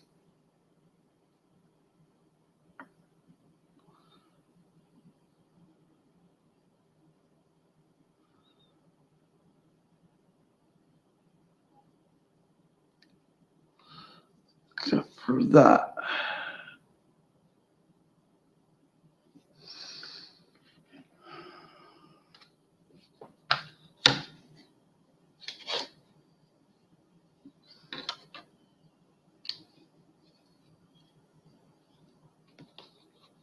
We got a 79. That looks filled to me.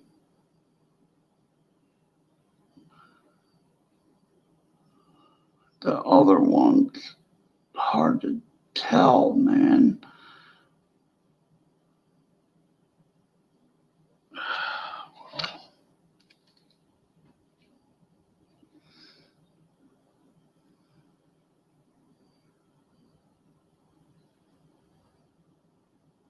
See,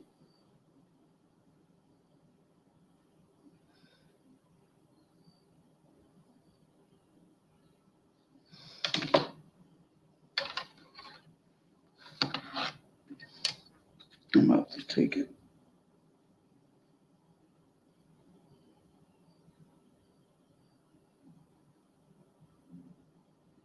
I think it's probably filled. I bought these at the coin auction at my club, coin club. I don't know. Depends who was selling them. If it's a filled, one guy was sold me at quarters out of that.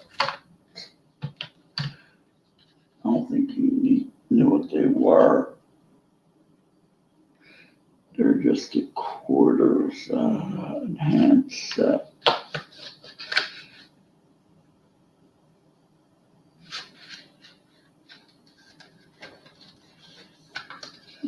These are going back.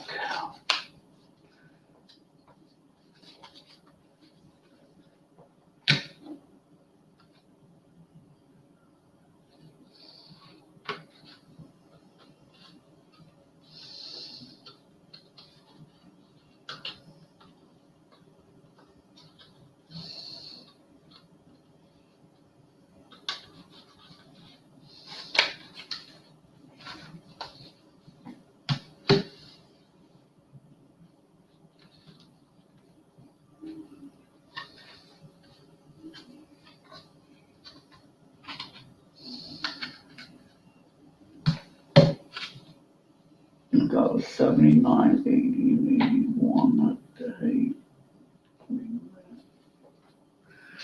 No.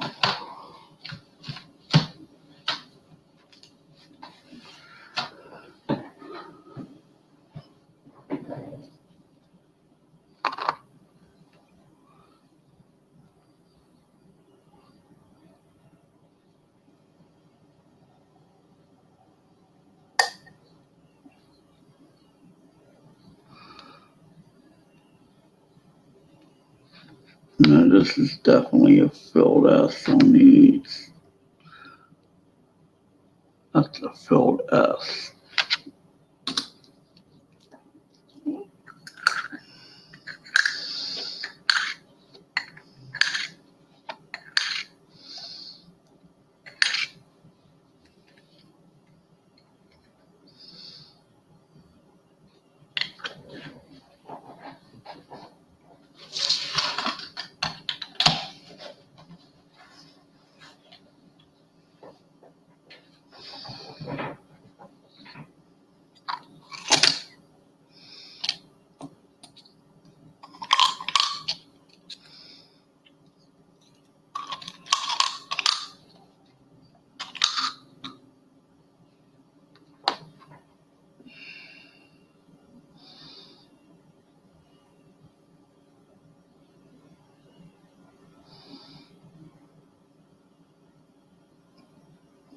damaged.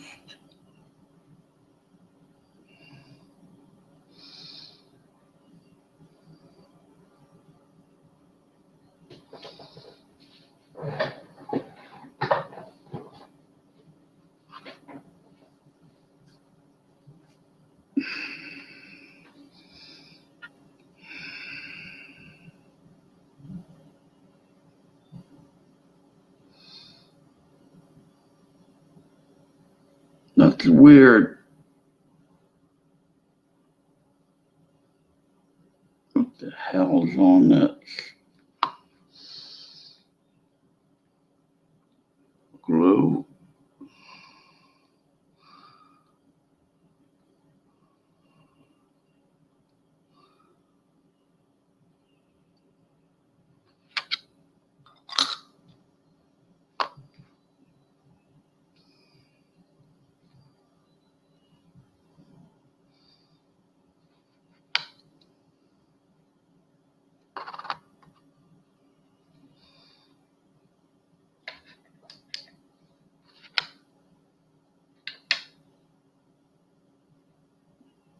That's underweight.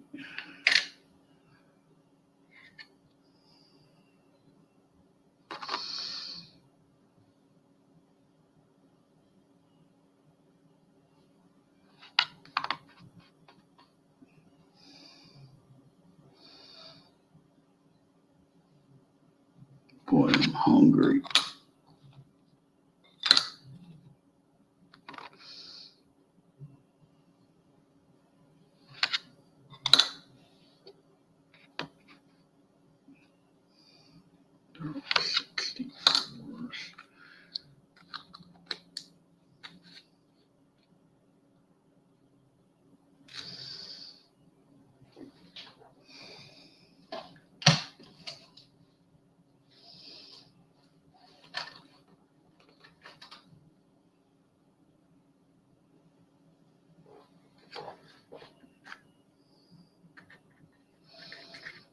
All right. Nothing to look at, really. I'm going to get pennies, I guess. I love this here. It's a nice condition for a year. It's full band. MS64, somebody graded it, but put full bands on it. And there I go again. I already studied it now, kinda. But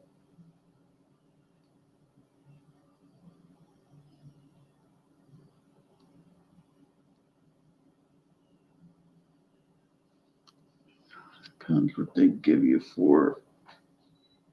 If they grade it at, it could look like anything. It's all up to the grader. All right, I got these.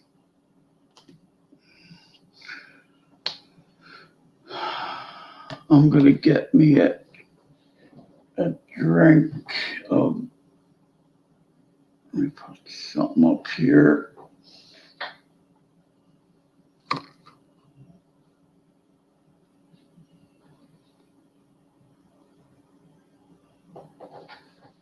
I'll be right back. I don't want to eat nothing. I'd rather drink the damn thing.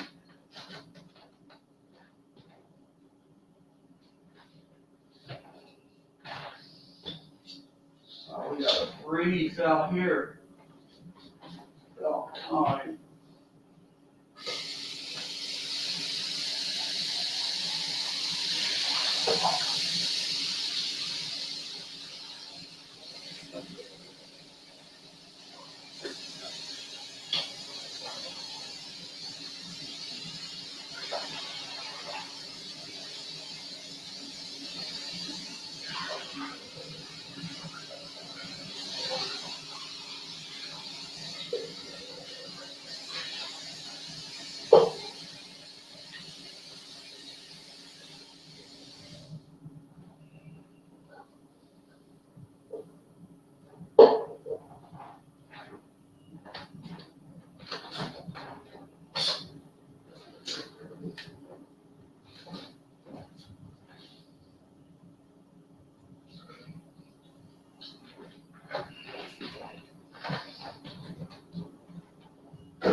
These son of a bitches are great, man.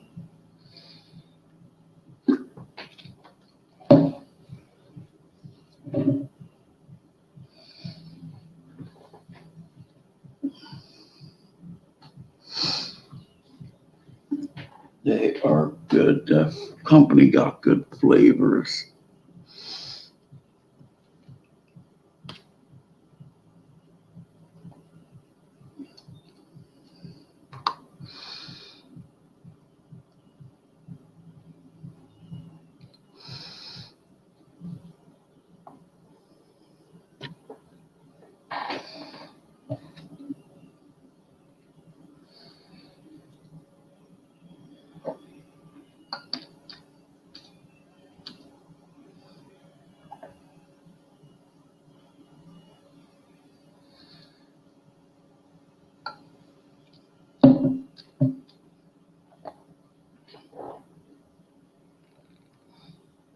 If I had a blender and put a banana or something in that thing, they'd really be good. Or something with it.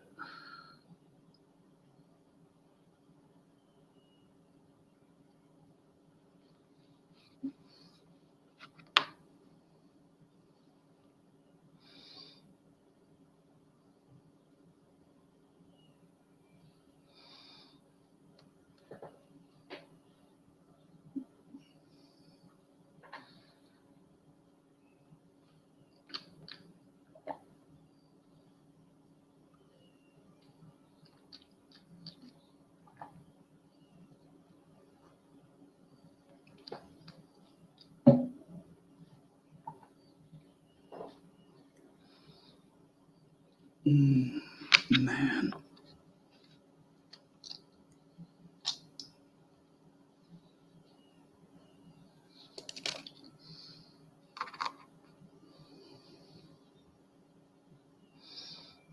I didn't go through these yet. Let's see what I could find.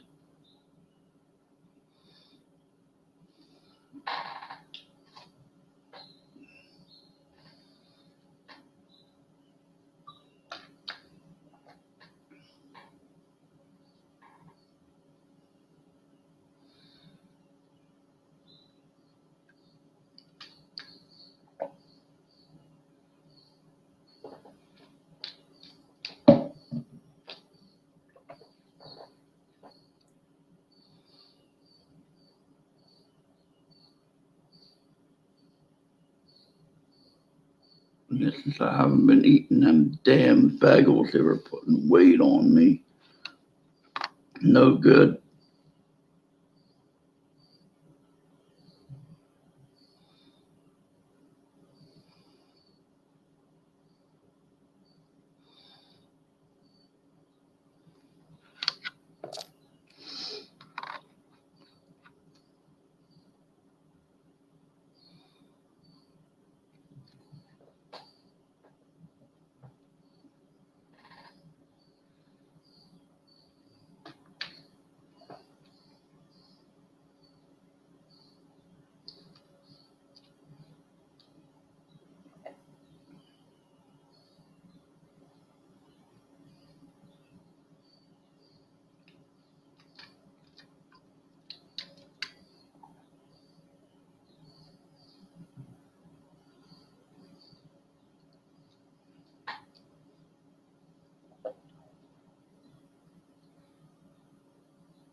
Man, liquid lunch.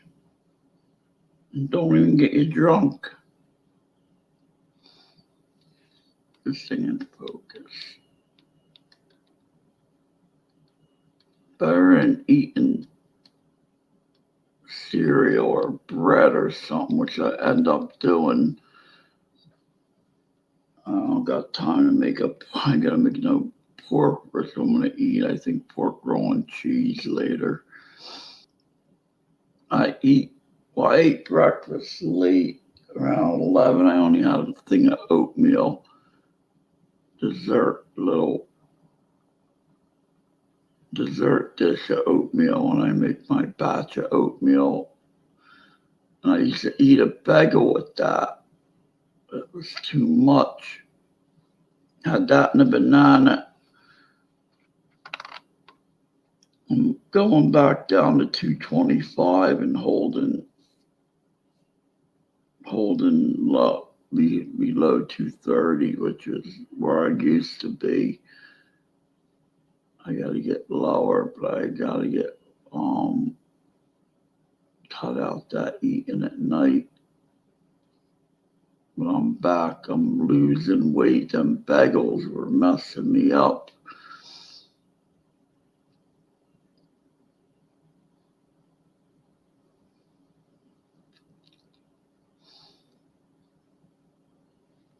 I wasn't losing weight. I was gaining too much. And I drink one of these shakes and I feel sick as hell, bloated. I'm not like that now, which is good. There was too much.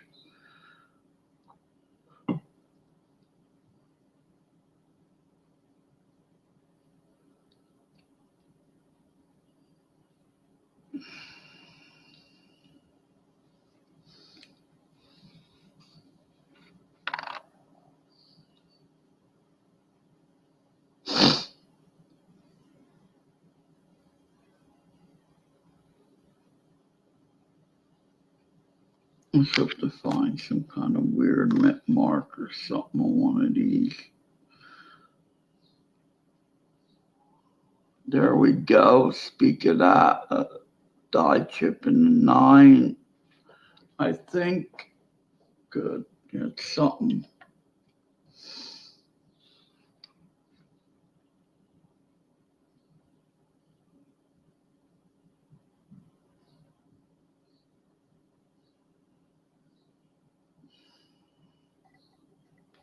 I don't think that would be in. Yeah, it's a die chip.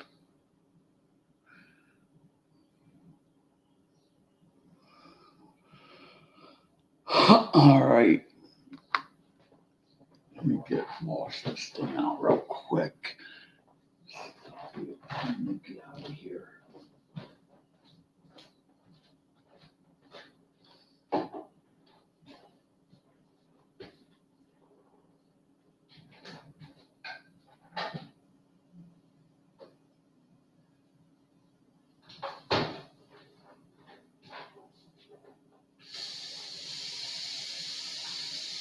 Oh, this stuff satisfies it.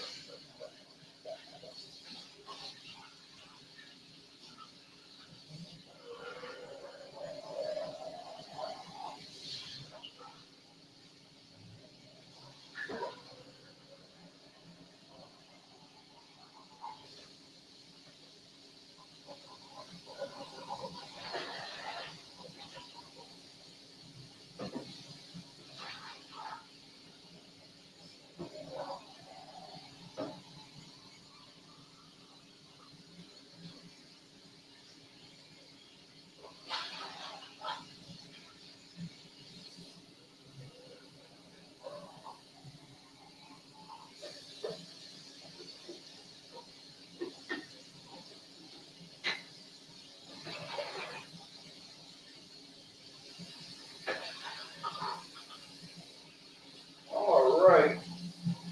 Man, that takes away the craving of food. I would end up eating something.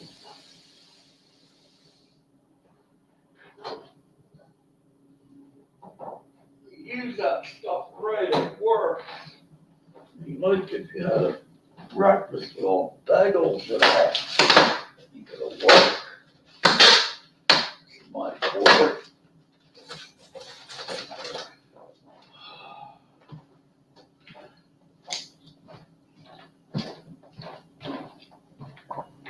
I gotta get to the gym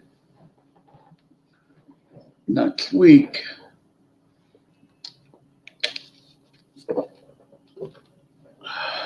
They're closed tomorrow. They're open on Monday.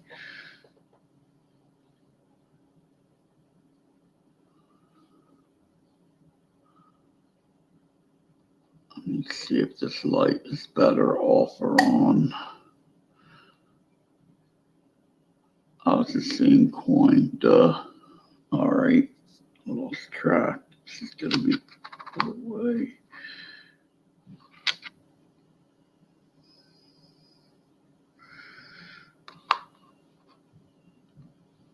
Happy 4th. It's claim they're having all fireworks this year at all big open thing. I'll be able to hear them from here.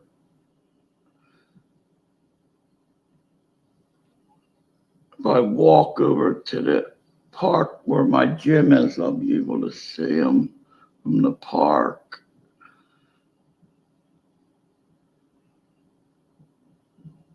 They should be tonight, I guess, maybe tomorrow.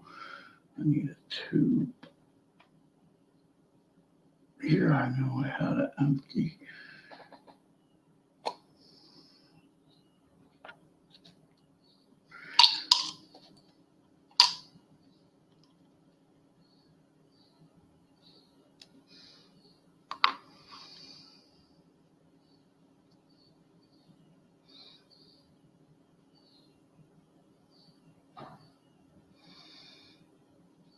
Let's see if this light, to make it worse.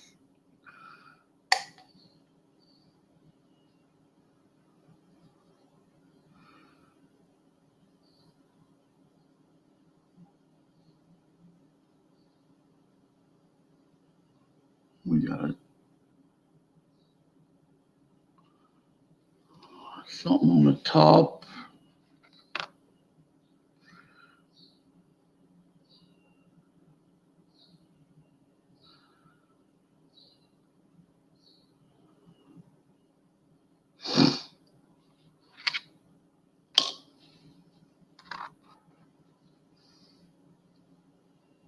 We got red left on this one.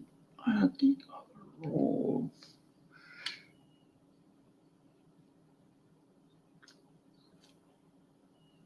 What year is this one? Yeah, the 4060s. I didn't go through none of these yet. Let me do these first. I got a roll on its way soon. I know a bank wrapped roll.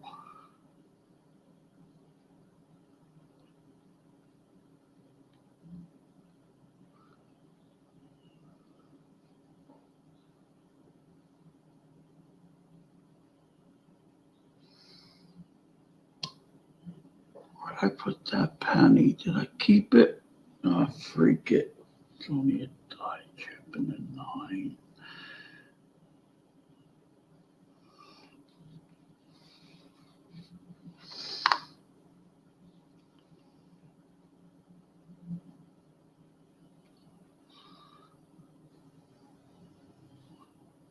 Yeah, let me check these, see if anything's on its way.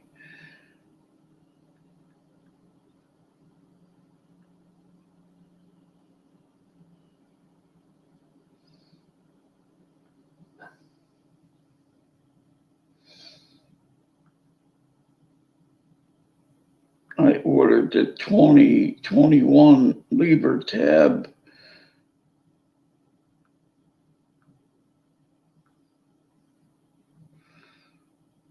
This is that stupid sun disk coin.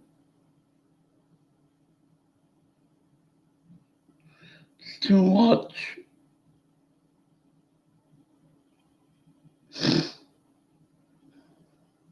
$159.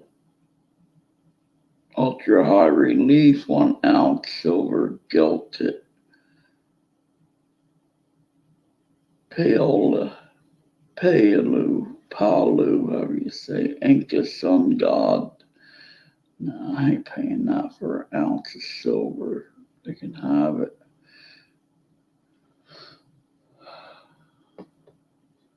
The proof eagle's gonna be out. That I'm definitely getting on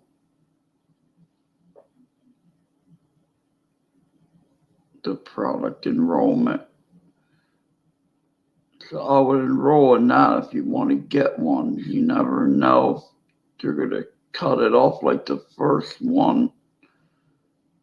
The first proof that came out, they capped it off at a 300 and some thousand minted.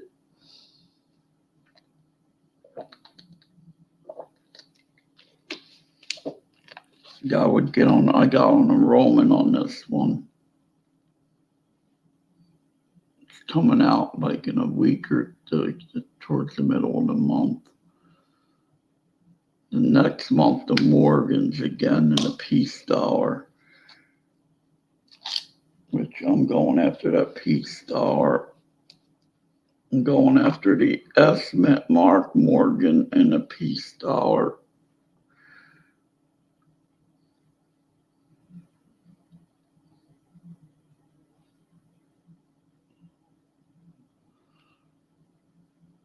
This is bus money here. Let me see.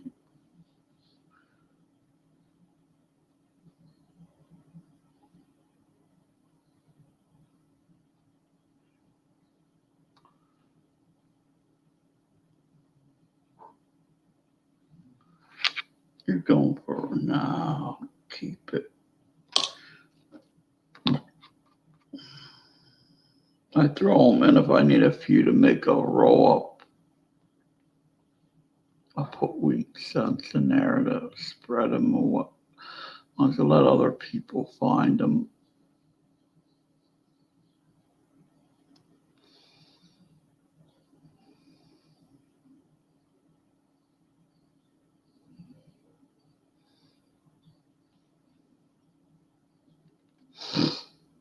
I feel like diving in a pool of water.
These got me confused.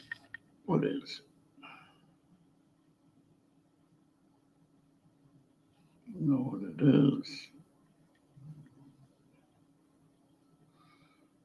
There's my cue. It's at 4 o'clock. I'm looking at the clock and the damn thing's broke. Always stop and it's 4 o'clock, 3:55. Let's look at this. That's right, I got on here late. Can't wait to walk. I need my endorphins, my runner's high. I don't believe I'm in shape like I am. That is far out. Never dreamed about that. Never thought possible.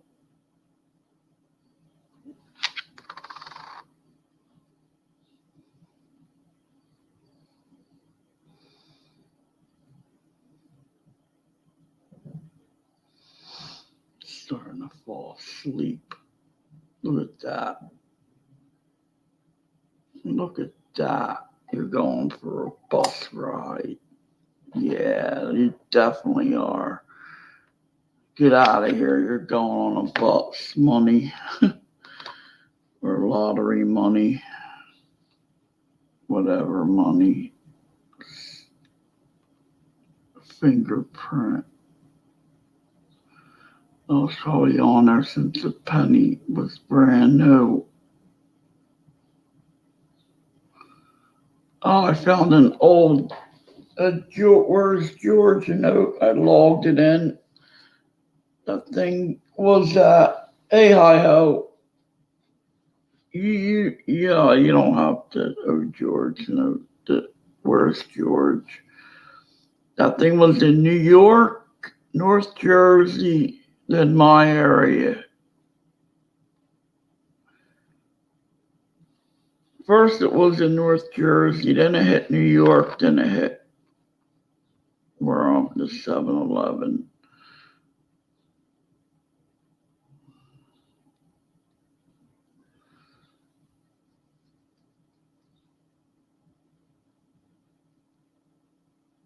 No, I got it. I can't track it now, but I gotta spend it somewhere. Get it tracked again.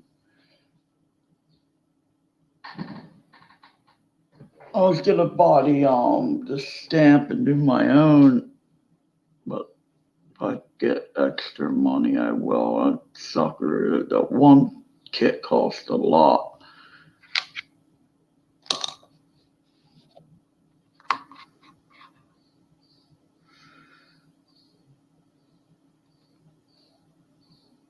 Yeah, I know. I seen your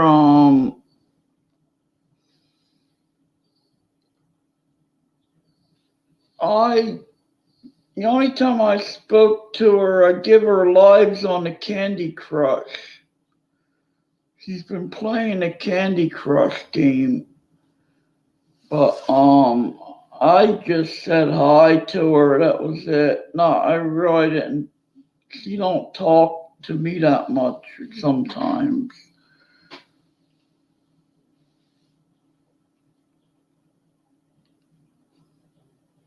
Yeah, this shirt, the other shirts are all sweaty. I had running out of shirts to wear, so I wear this only if I'm do YouTube and at night.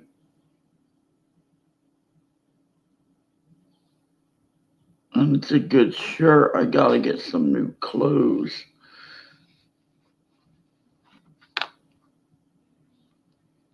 I gotta go get another pair of shorts at Kohl's. And I gotta get up to JC Penney's and get clothes.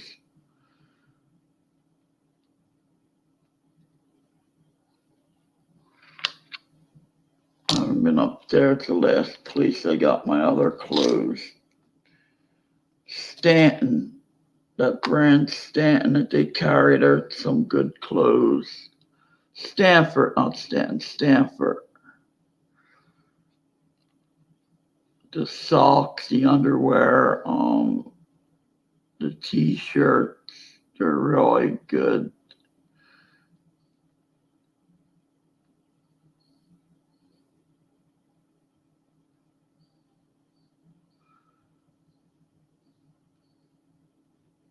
I gotta get another pair. I want jean shorts, another pair of regular cargo shorts, whatever, and some shirts, and socks, underwear, and that's about it. About $200, about $150, $200 worth of clothes.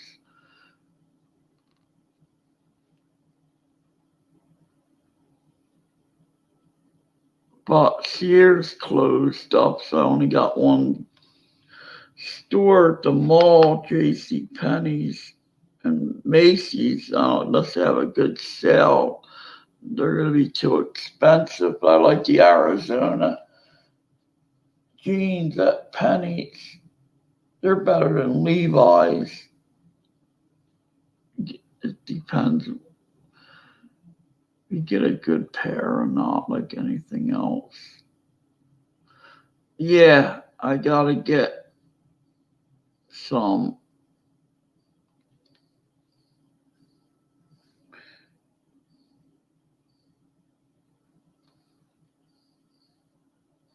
Um,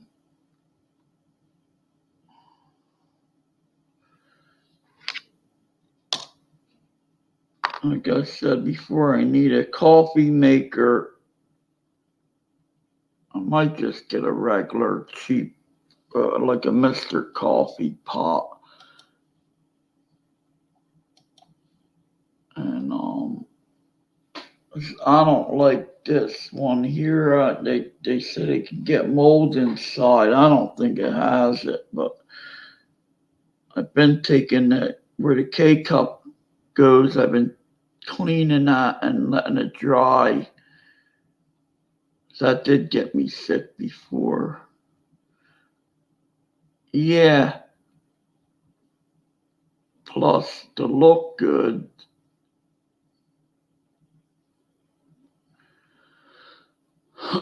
I'm gonna make pork roll today. I think.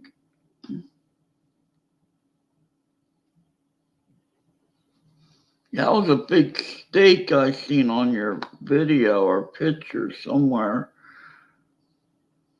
That one I got last week, that was good from the meals people, I think fell apart. With a that was good.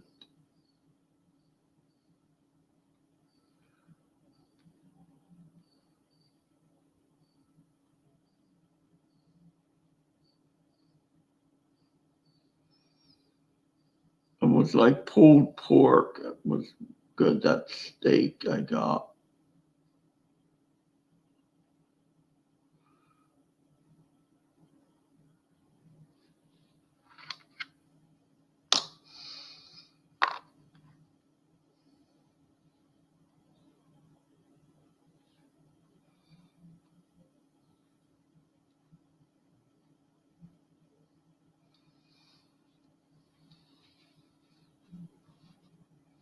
Yeah, the food stamps I've been getting here since the COVID. Man, they've been hooking me up. I could buy. I mean, I could get them steak. No, I'd like to get the minute steaks and make a cheese steak or something. I buy them steaks, they come out tough sometimes. Um, I want to get a deep fryer and fry chicken or something. I'm gonna start eating chicken my own.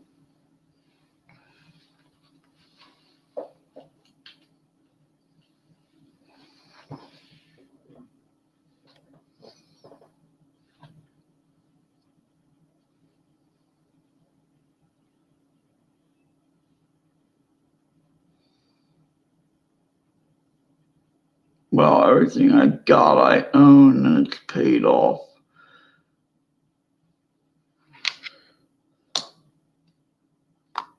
Everything I got, I own it, which is good.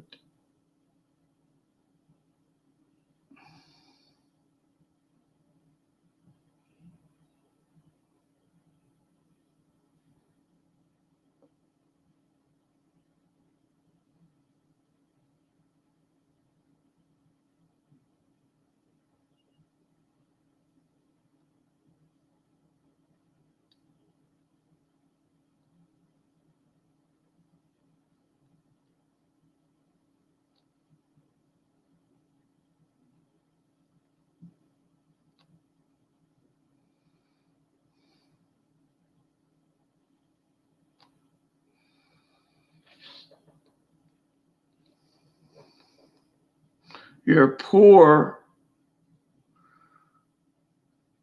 I'm hooked up pretty good with food stamps. Damn, I just fell asleep. There's a die chip in the bait. I don't know if I should keep that. Nah, they're just getting in the way, all these. The only thing that makes me poor is sometimes getting too much. I haven't been buying much coins. I've been waiting and getting stuff that I really want. Like I got the Libra tab, I bought that, and a few things at the auctions. I bought the pennies for the show, that roll of pennies for the show. Who's that, Matt? Who's that, hi-ho? Hey, what's up? What's happening? How you doing, Decone? How you doing? All right? Good to see you. Bill 456788910 here.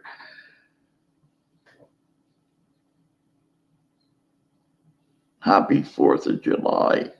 Thanks for dropping in. I didn't see you up there. I'm just looking at these old pennies. There you go. That's it. This is bus. You know what I do with a penny like this? I use it for bus money. This penny's going for a ride on a bus, unless it's a die crack, unless it's a strike through, but I don't think so.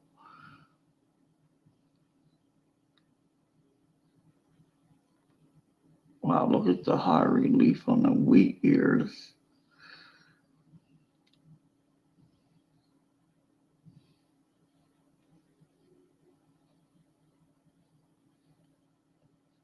You haven't been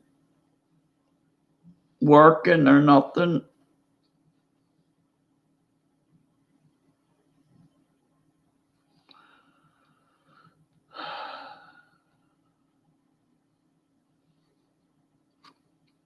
Yeah, I'm getting only stuff that I really want.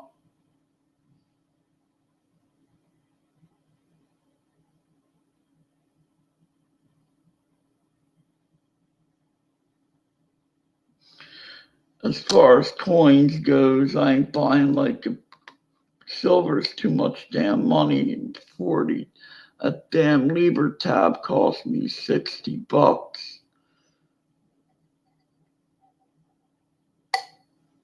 It is a low mintage, but still, the coins are like about $30 to $40 now.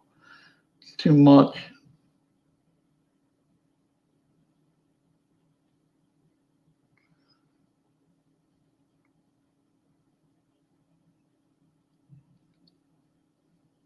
You don't have the food truck at all anymore?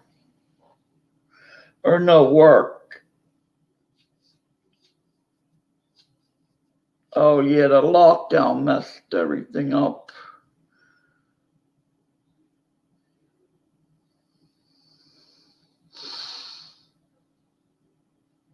Yeah, I know. Well, actually, it was 57, but they're starting to charge taxes now. Modern, at least the delivery was free over there yet. But Modern Coin Mart's starting to charge taxes.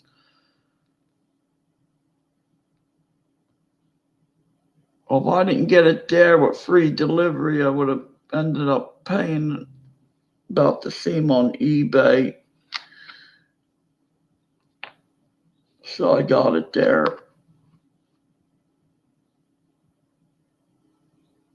Oh, okay. You gotta re-up.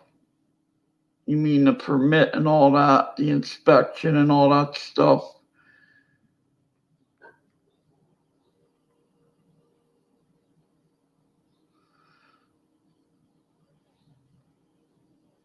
Yeah, here if you had.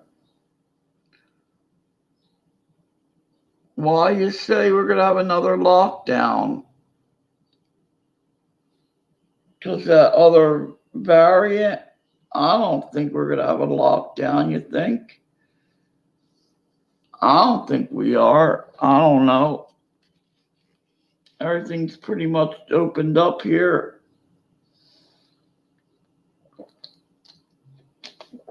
Except for like state buildings and all. We have our coin club meeting. They said maybe December at the library.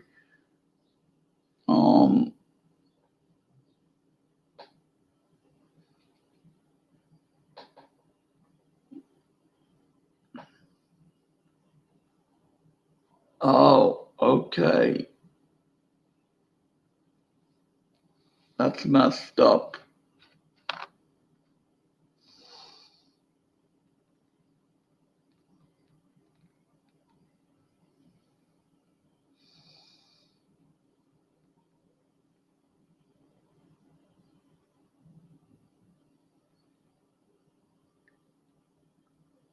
Yeah, the other variant is out there, that one from India, but I don't know. They say if you got this shot, you don't have to worry about it.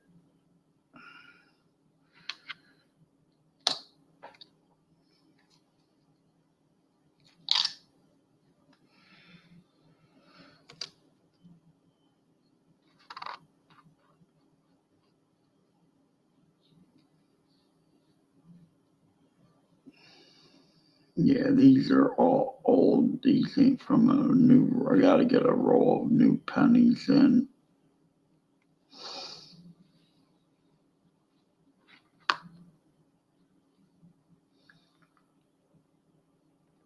But something major happens, I don't think we'll go for another lockdown.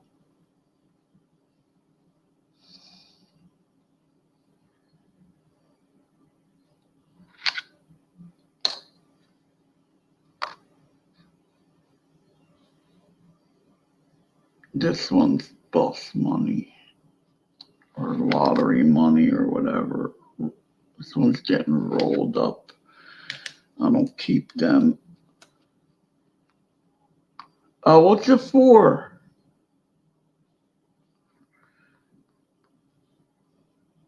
What did you hear? I didn't hear nothing about a lockdown for other something else. Now what's going on? What's happening now?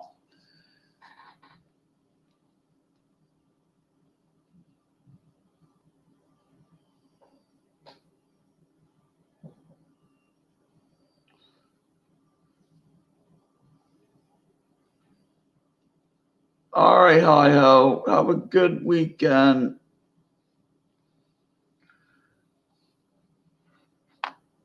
Well, here they're having fireworks and all. This is all messed up.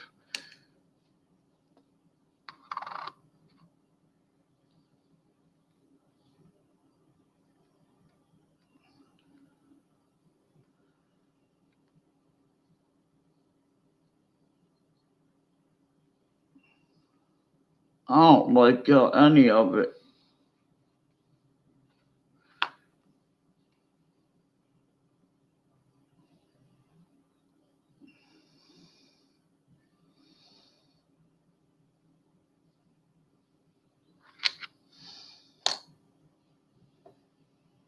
I just don't want to wake up with it. So far, I didn't have it.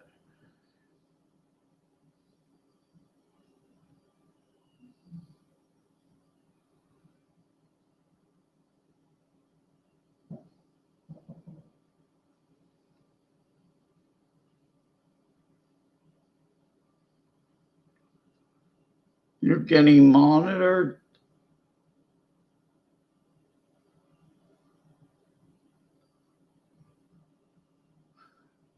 Oh, I read it's not for COVID. Then I got this message here that they're not going through.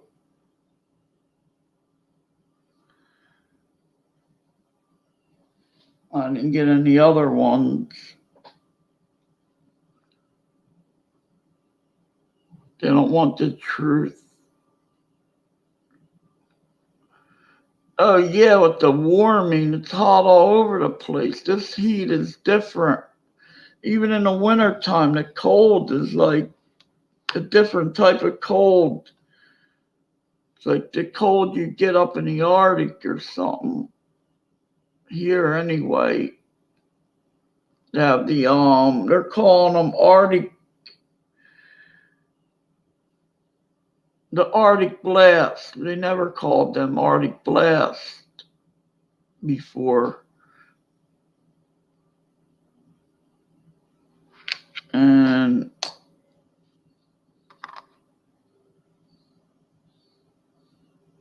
well, low-lying areas are going to flood out.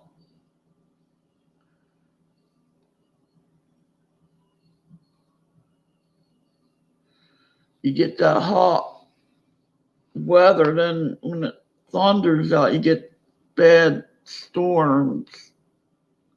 That looked doubled the way I did that.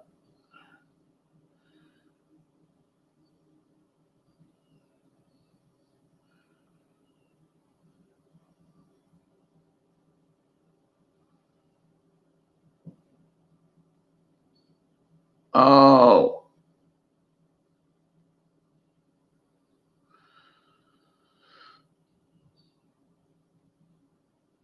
I don't know.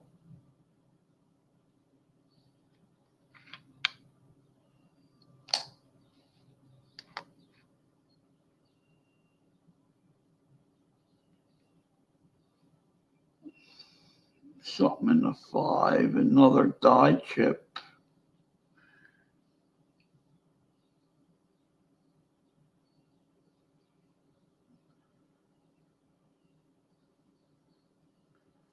Yeah, yeah, I know. Up in the Arctic, they're all saying there's aliens up there. That's what the Air Force, whatever, wants you to believe to cover something else up. But whatever they're doing up there could be heating up the upper layers.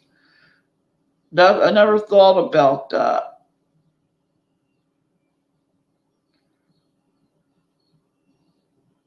You know, all them tunnels and making them could be messing everything up. Um, I bet you they found some kind of I wouldn't doubt that they found a pyramid or something under there or something. Unless they're mining under there. They found something under there that will mess up history and they don't want you to know about it. Either that or they're mining gold or silver or some kind of metal up there. For all we know, they could have found a gigantic mine. That's my thinking.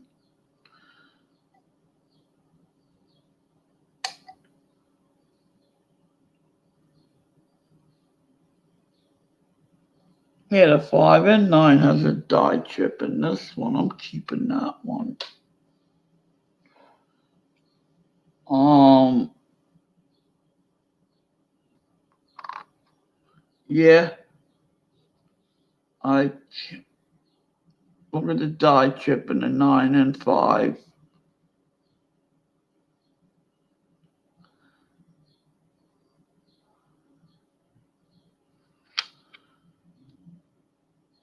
What's it graded?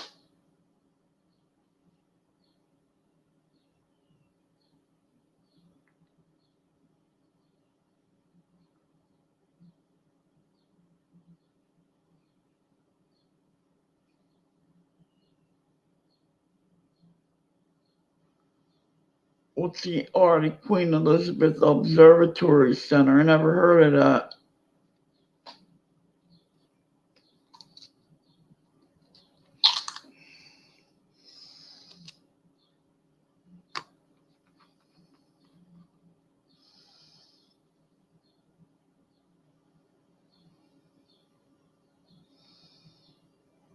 Well, this has a wood look to it.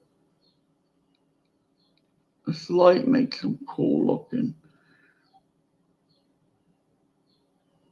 And it's parked right next to the pyramid. Oh, okay. So they did find a pyramid under there. I thought they would, something like that. Or they're saying it's a pyramid and it's something else. You don't know.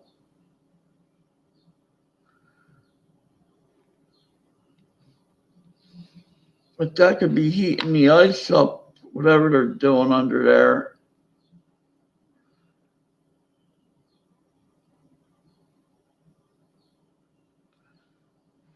What on this one?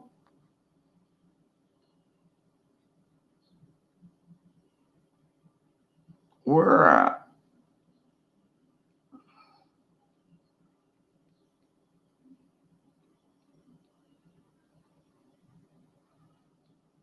Oh, okay.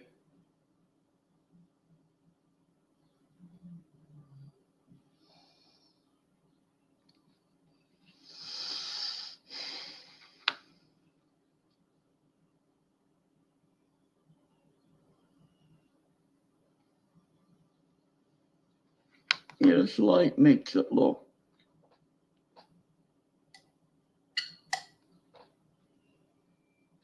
different. It does look like it's a wood grain. It is on. I just look at the way it looks with the light. Ain't that's a wood grain look now.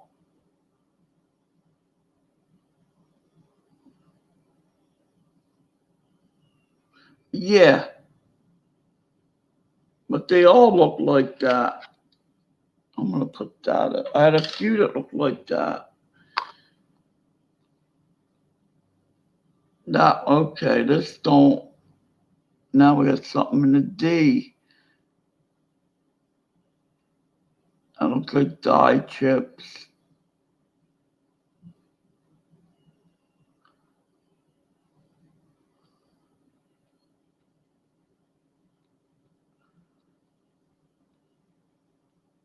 I got a whole roll.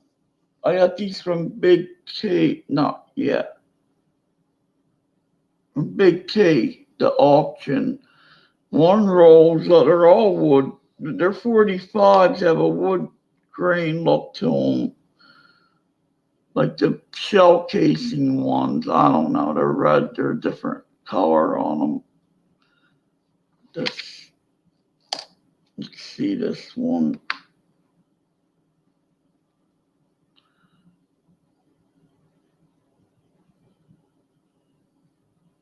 Whoa, look at that on the D.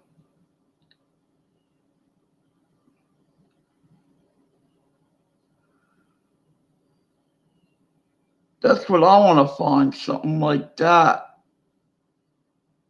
But I haven't found nothing.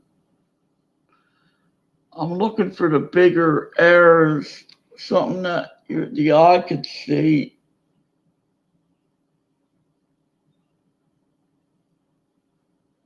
We got a filled B on this one. Another die chip in the B.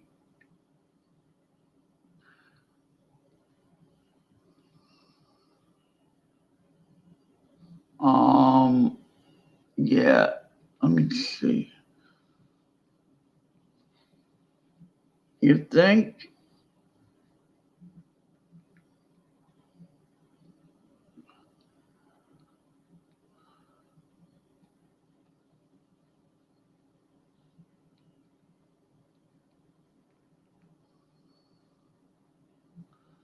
There's some serifs off the mint mark, off the D. It could be an RPM minor. I don't know if that's dirt on there though.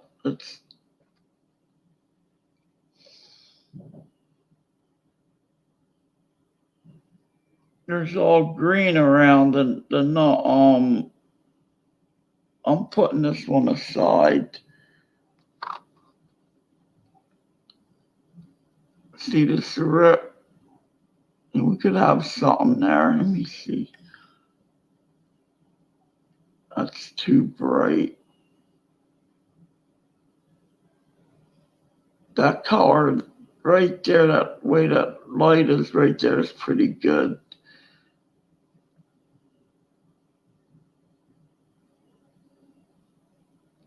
See, this camera works better when it's not on StreamYards.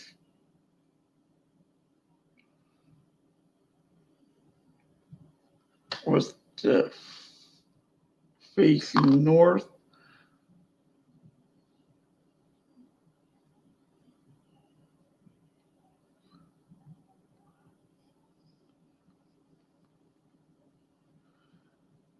Out the back is a date on its belly.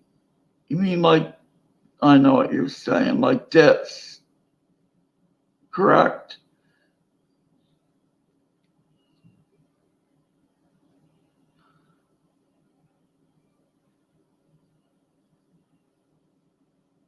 I can lower the scope to it too. Wait.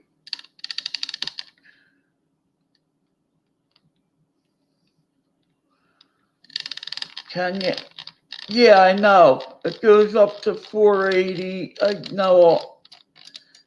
But the other one, I'm on 480 right now.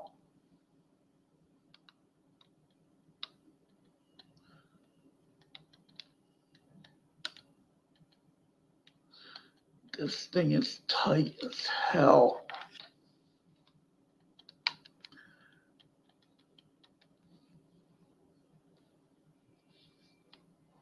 Yeah. Wow, this is a pretty good one. Come on, focus. I gotta put some kind of silicone on here. Look at that serif. Wow. Yeah, it does. Yeah, let me switch it in a minute. I'm going to try to focus this stupid thing. Let me put this light out.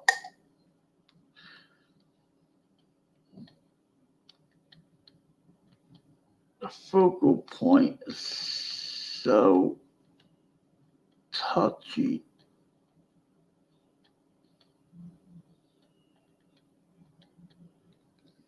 There we go. Let me switch it. So you think that's a D over horizontal D or whatever? See, I can't see a lot of them. This one you can. The little ones are hard to see. Let me see. I'm on 480 now. There's 720. That makes it like a flat look to it. That's 720. See how flat that looks? It looks like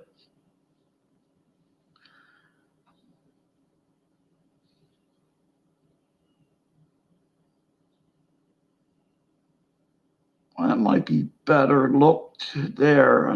Yeah, let me try there for a while. There's another die chip, RPM with a die chip.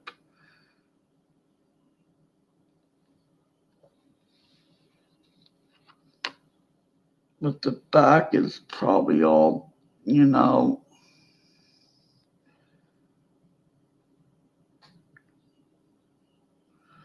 I could do it. I can't do it through the scope when I'm on StreamYards. If I get off of here, I can.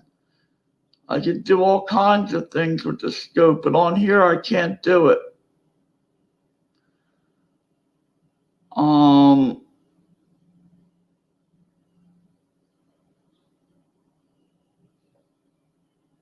You get the buy error.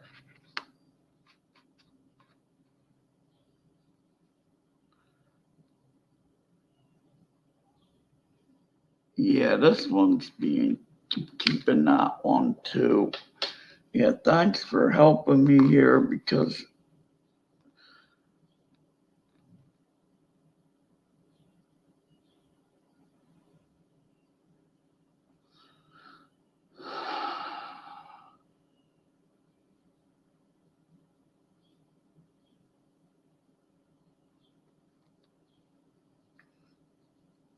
Yeah, this is on through StreamYards. I can't do the camera settings on StreamYards.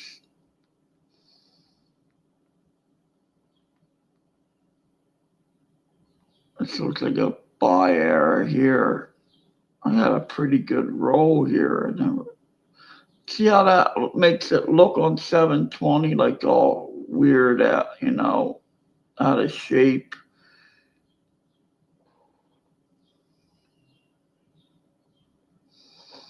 Okay.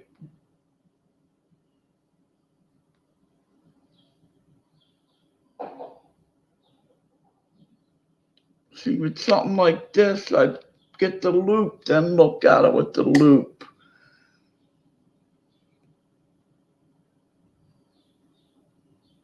And that's got a tail sticking out the bottom of the D.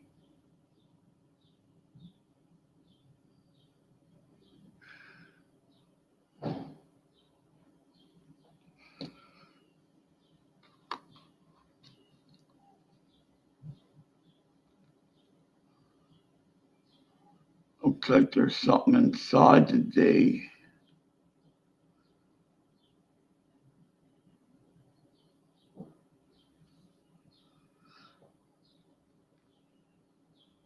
Yeah, I have to look it up.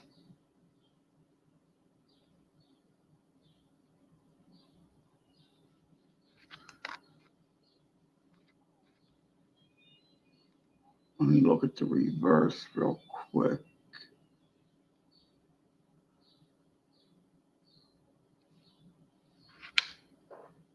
I had so many ones saved, but that one is pretty big.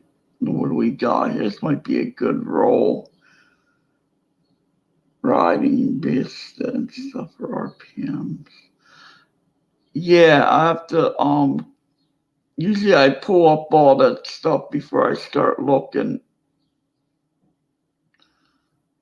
Now see how that looks. Now I'll switch it off at 720 and it's more upright looking.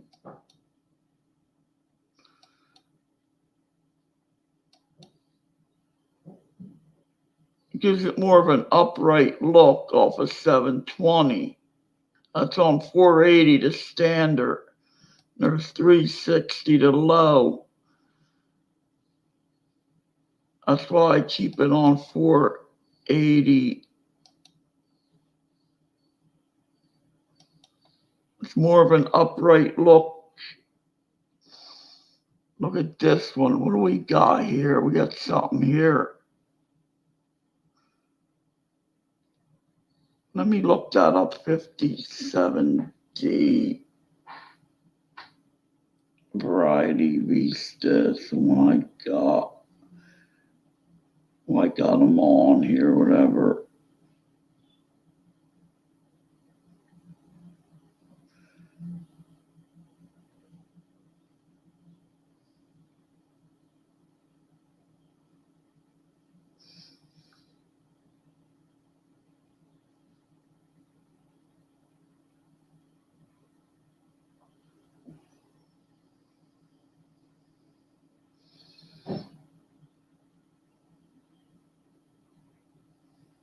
All right.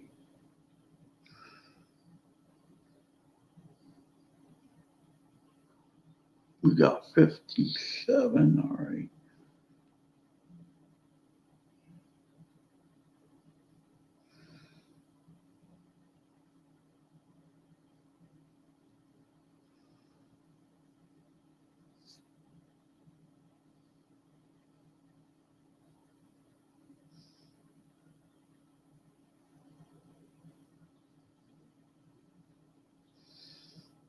Well, there's 57D on here.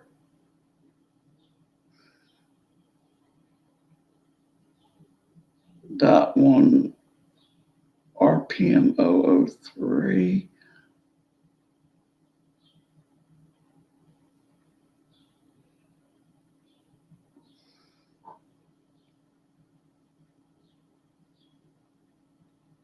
A lot of these look similar to what I'm looking at. This one right here, RPM 005, double die Alverse 002. D over D South.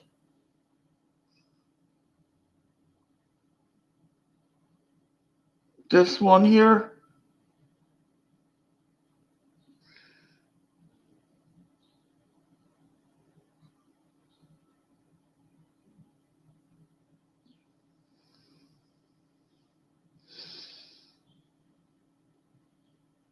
Let me see.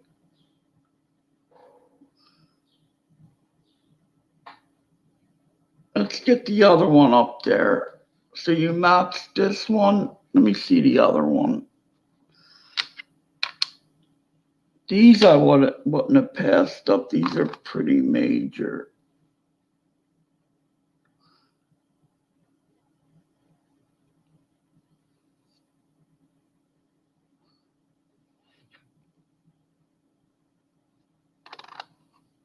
That one I just had up.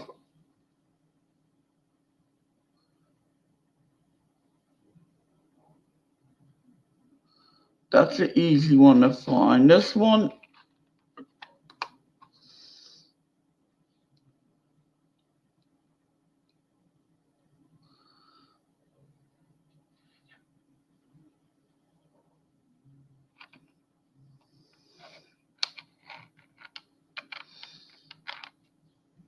let me see one more. I want to get that big one we found.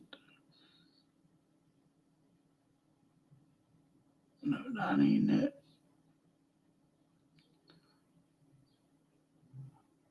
That looks like one there. This is the only.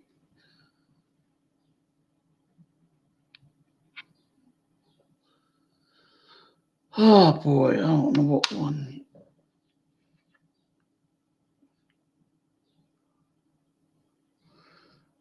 Okay.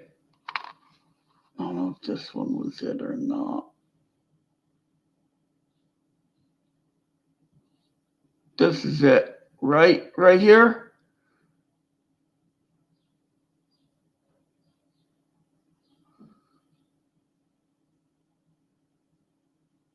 Yeah, I'm trying to. Where the hell did it? Yeah, it looked totally different than when.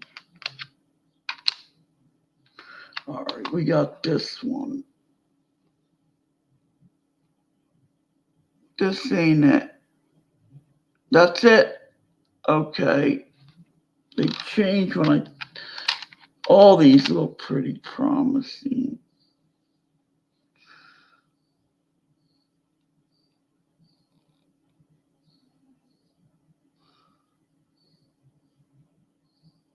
All right. Yeah, that's an RPM.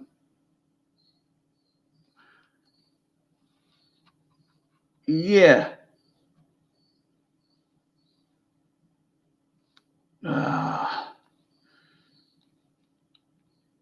This one right here. This is it right here.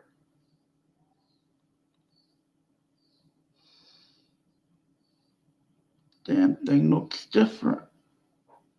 Yeah. I'm going to lower the scope.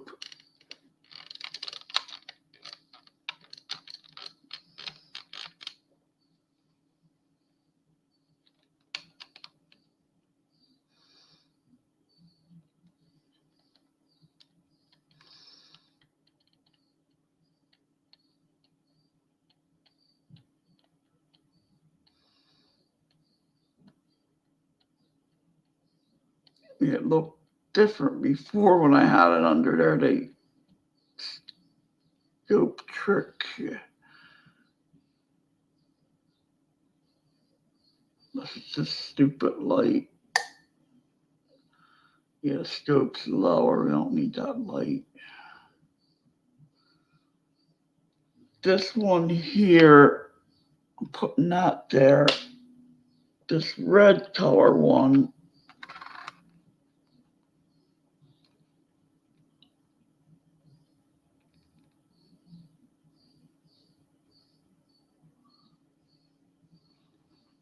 I'm going to keep them all.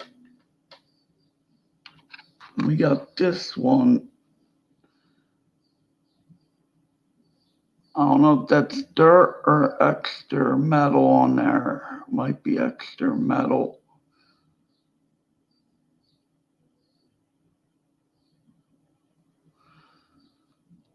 Yeah, let me see. I got the site up. I forgot.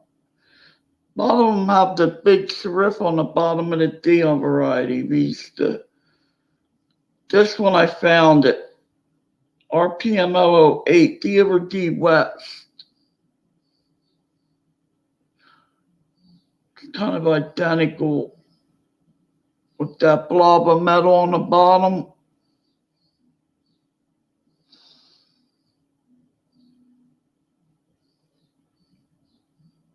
Well, it looks just like it, but I'm not sure if that's.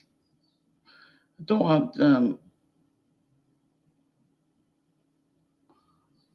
Nah, it has that little tail on the bottom, but other than that,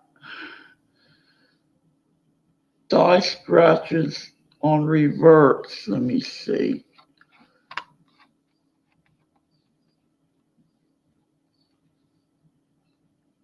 See, they're worn. It's hard to see this stuff. It's you ain't gonna see no die scratches on this stupid thing.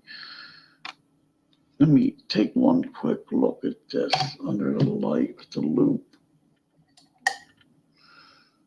I got a few more yet.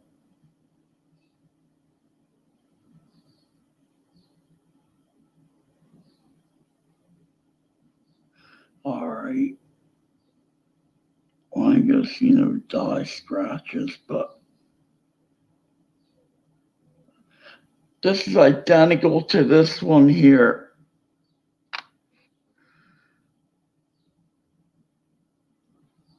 Yeah, it has the ridges on the D.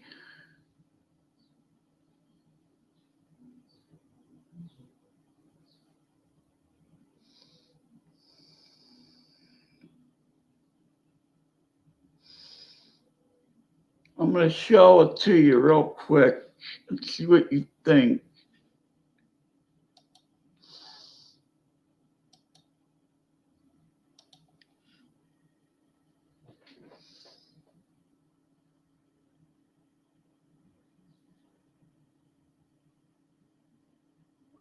See that?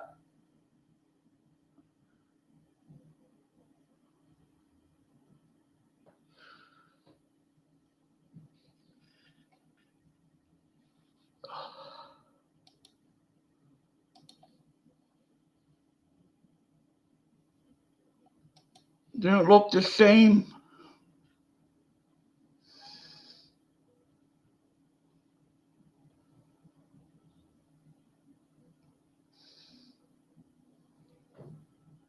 All right.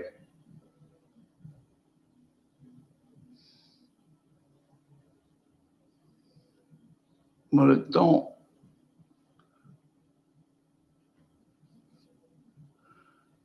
Match the mid mark position first. To the photo? I don't know it.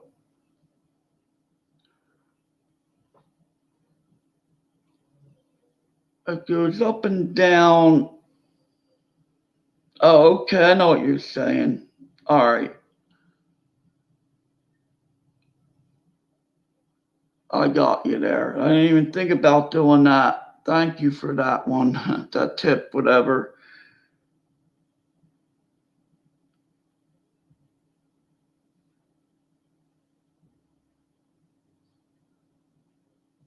It's kind of matching up.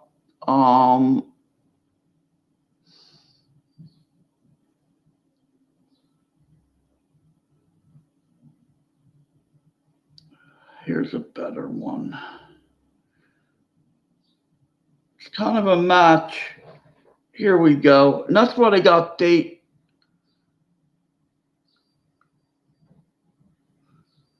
All right. Do you have any?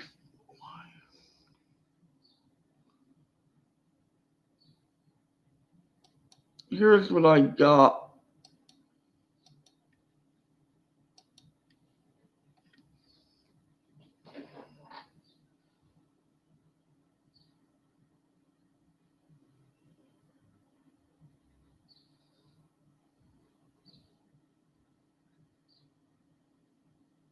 That right there.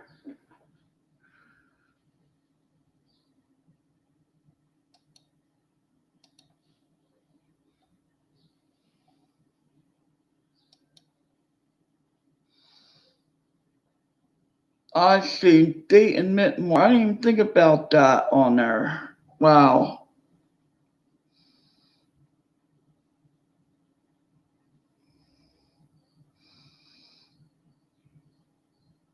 You have your flea collar on.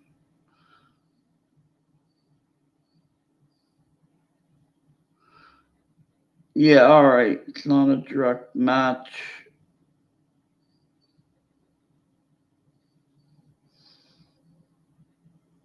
You can't see on stuff like this, you can't see the die scratches. There's a die chip in the 5, but that's.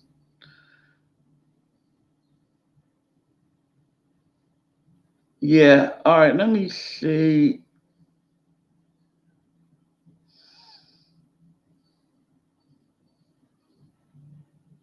Um, that's too far away. No, that gave me a good idea. Thanks for that tip. I didn't even think about doing stuff like that, matching the position from there to there. But this is an RPM. It looked, well,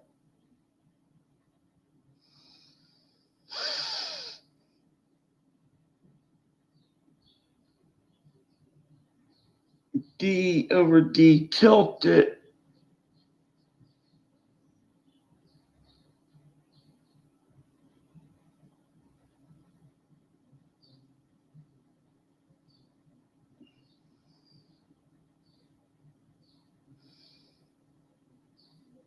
Yeah, what are you doing this weekend, Paula? Here we go, die chips, and here we go. This should be an easy one.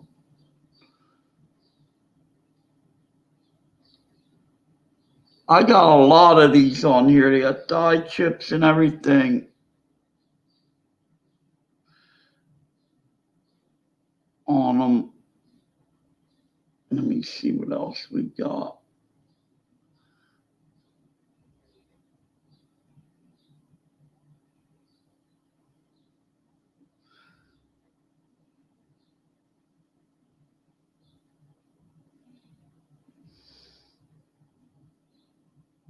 They got the different die stages, but let me go. Let's start. I know I got RPMs there. I just got to study them.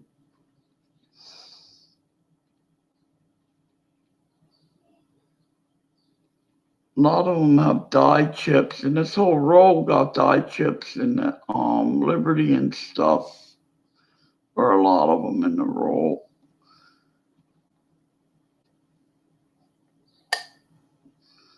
This is a good roll right here, even though it's all not as new.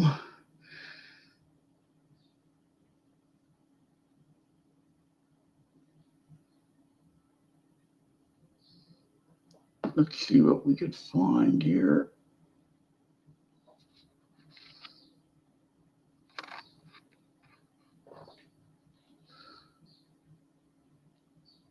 Yeah, see, these are shot.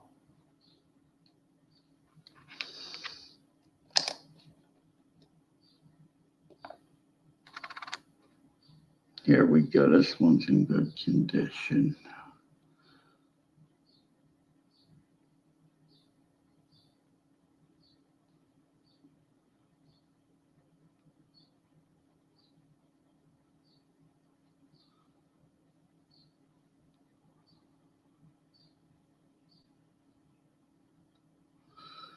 See, here's some of the other ones I got right here.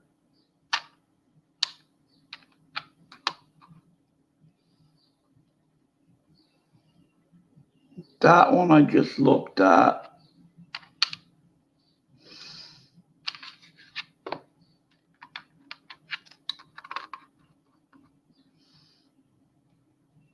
This one here,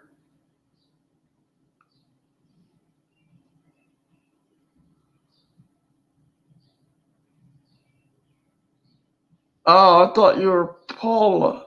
I don't know. Oh, okay.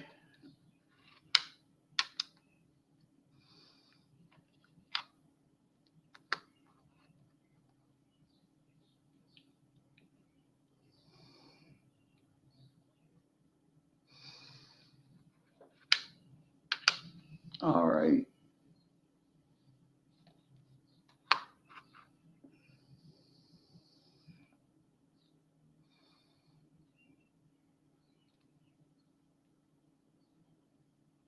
There's another die chip in the B. That's a marker on one of the RPMs. That one would be easy to find if I got it.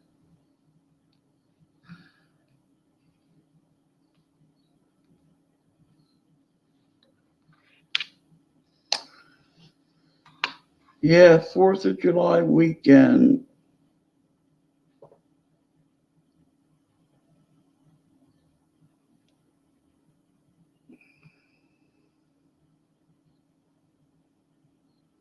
You're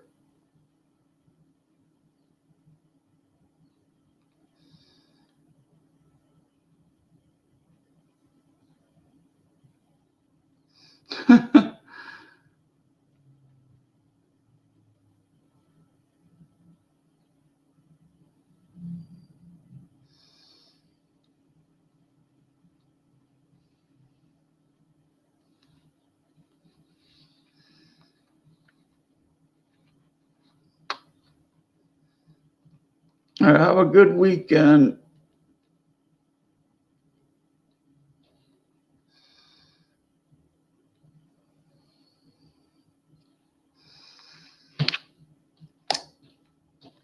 I'm just going to go through these real quick and see if I find something worth keeping.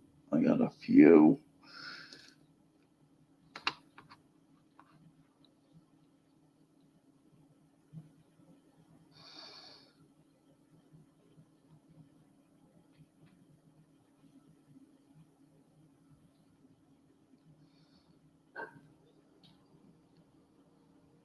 This one ain't bad looking here.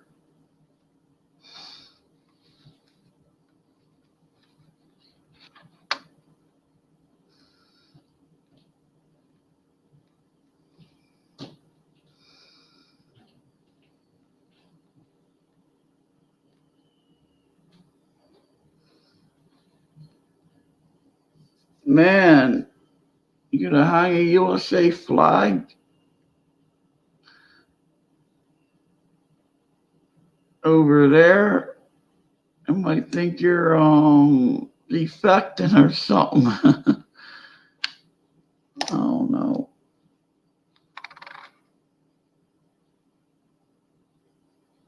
Oh, what do we got here? Look at that. Let's see. Let me first look right here real quick. No.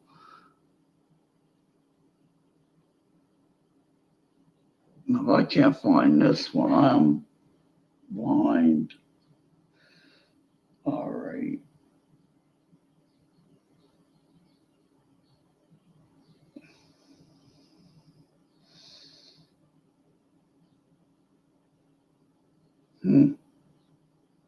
If that's damaged or something, I don't know.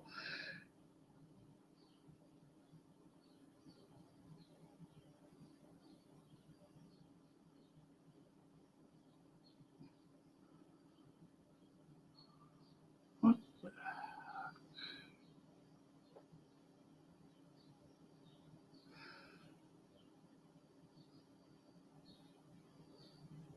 Oh, RPMO on 3.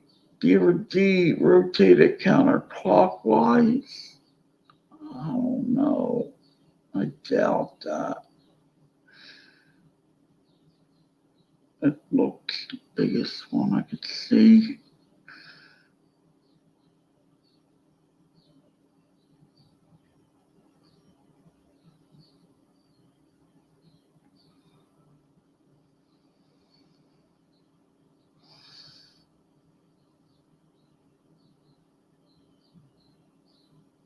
Again, I ain't gonna be able to see that.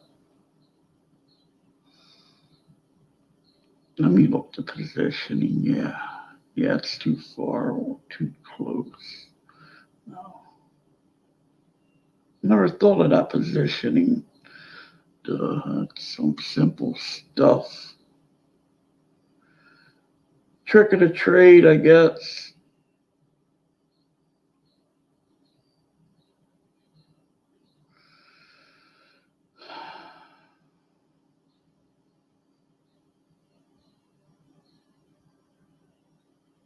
Let me see. Am I on the right page? Yeah, 57 days, only ones. There's a nice one on there. That could be.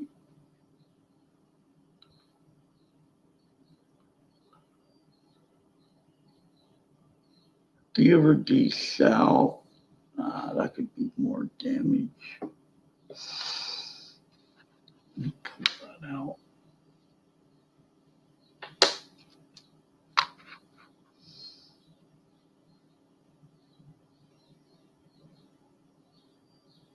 Another die chip. Another one in the B. I'm the only one with it.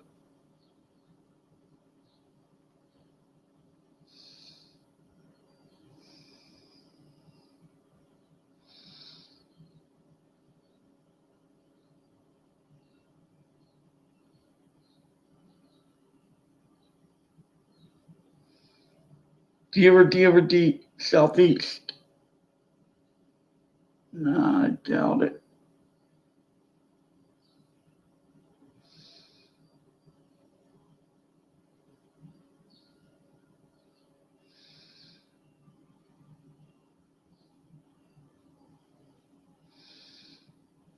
Here we go. This is the one. Die chip and lower B. All right.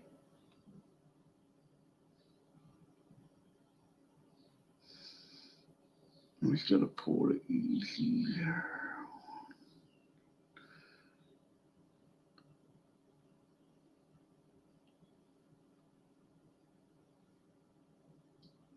I'll hear him. I ain't gonna go see him, but I'll hear him. I could walk over there. It's not that far. I could see him if I go out on the road.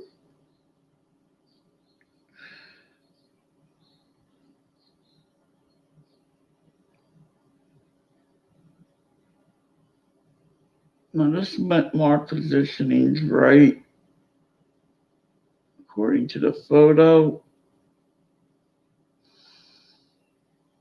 It's got the die chip and the mint mark. D over D over D rotated counterclockwise.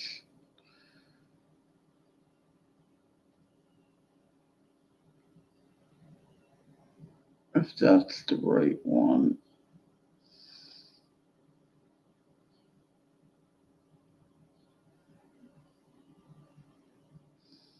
Die chip and left wheat grain.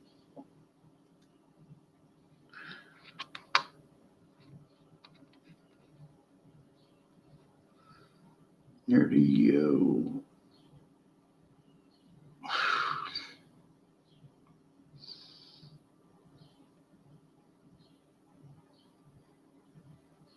You can see that. You gotta be good.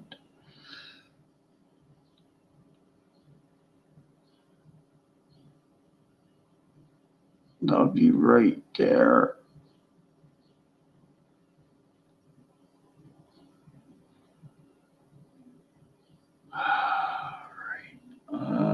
Small.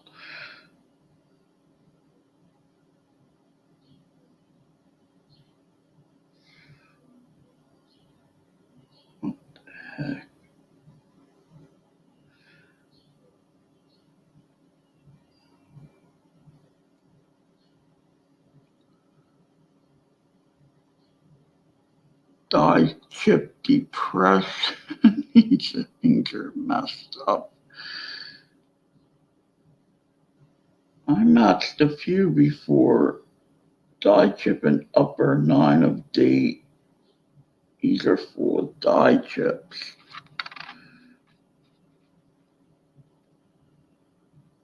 Hey, treasure woman, how you doing today?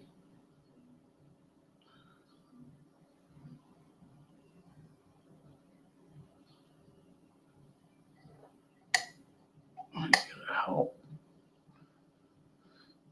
Hey, I got a die chip in the 5. I didn't think about that one.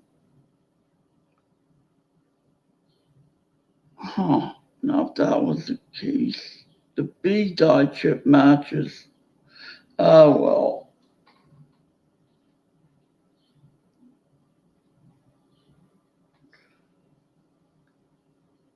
This is fun. At least I'm finding something, I think. What are you doing today? Playing any of them video games?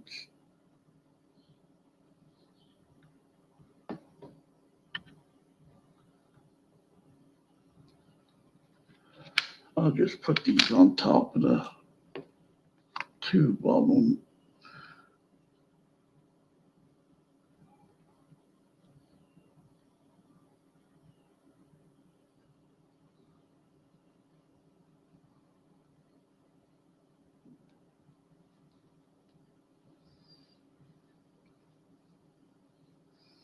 Yeah, I did a thing about bicentennial coins and the 4th of July related. Freedom Train. We had the during our bicentennial in 1976. We had a Freedom Train. I think that's the last time the Liberty Bell was moved out of Philadelphia.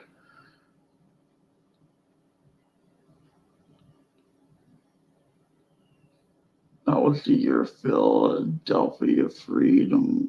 All them songs came out.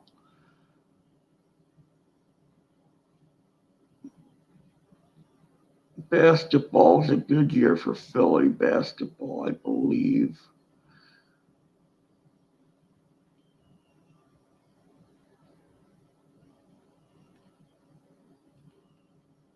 Look at this one. We got a lot in this one. There's the one. I'm doing good. Cooled off here finally.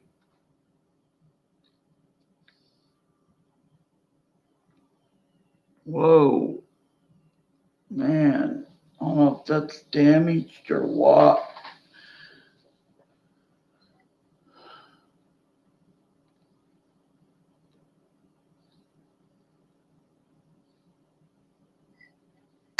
I got a good roll here.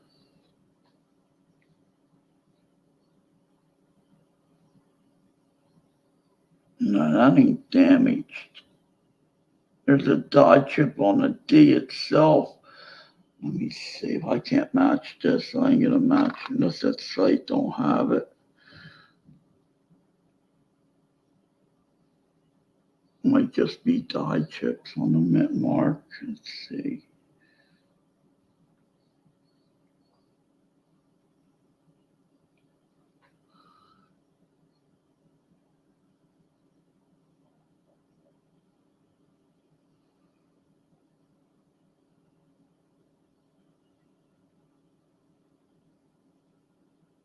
Yeah, I'm doing good.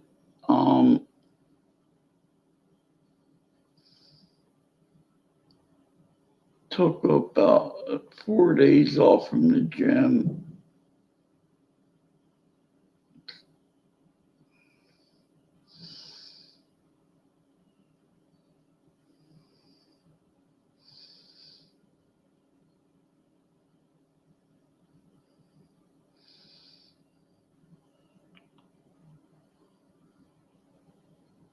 All right, jump right back in bed.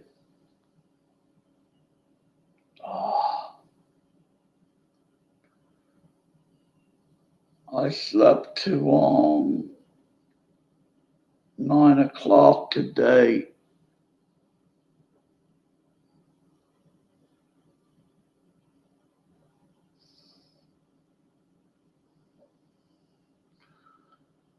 All right. I'm gonna be getting off with looking at the damn clock and the battery's it's not working.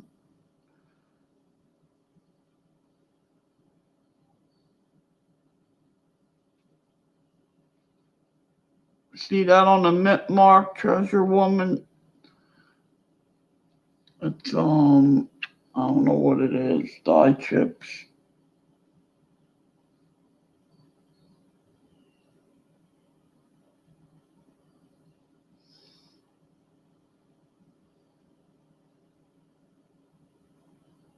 Probably found a rare one and I'm just looking at it like it's nothing.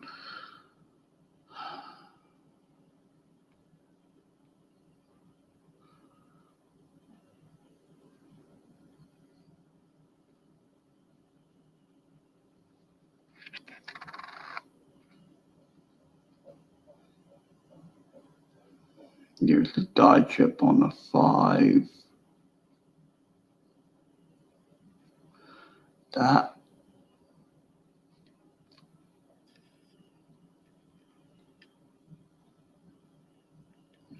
it's hard to tell.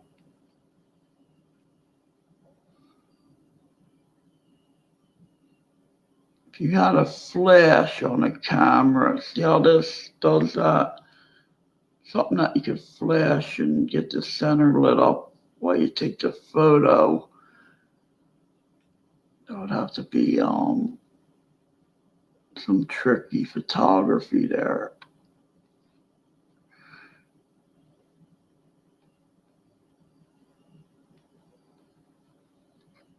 All right, you're getting put aside.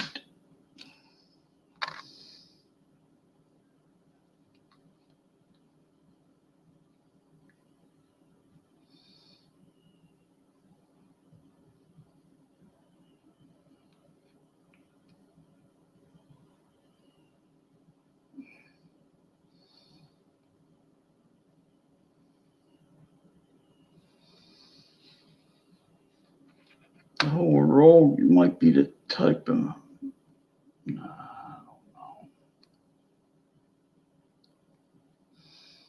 The mint mark styles for the coin.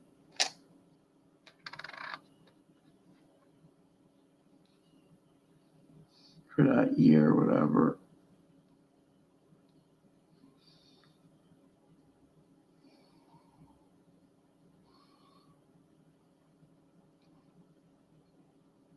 See, we got another thing on this one.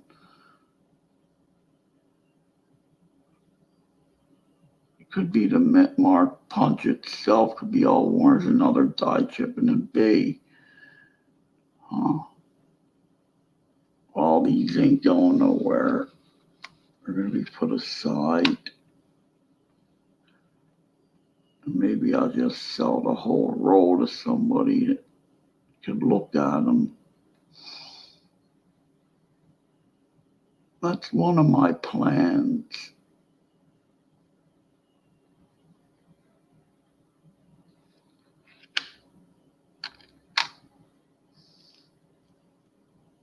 Or, I don't know, I had a few ideas.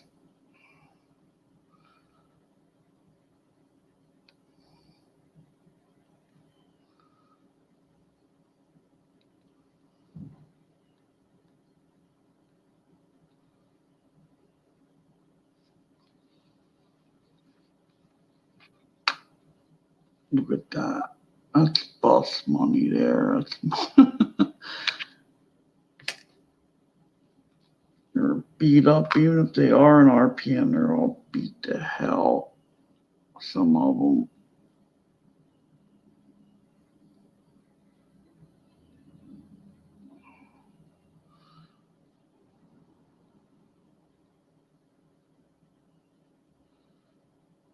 Another dye chip.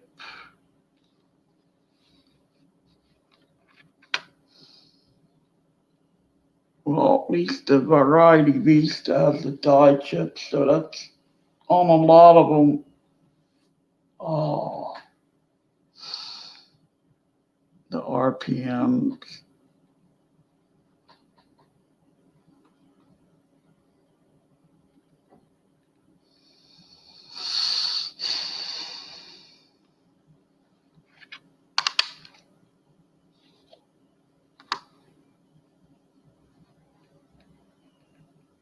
Another one.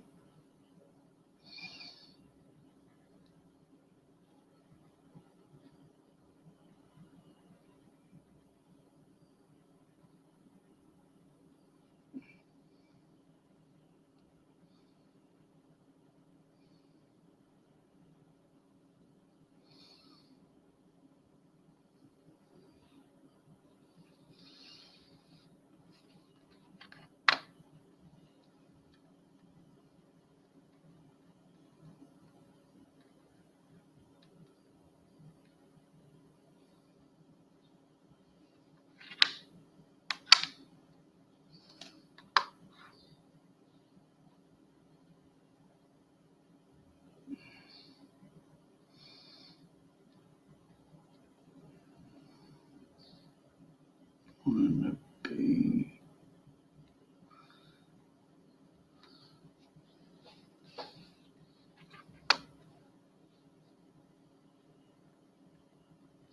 The reverses are messed up on all these.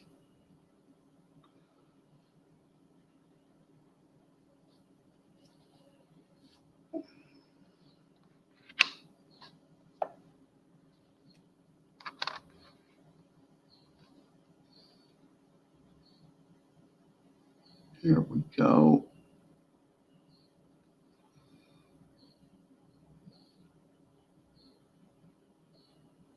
We even put that straight.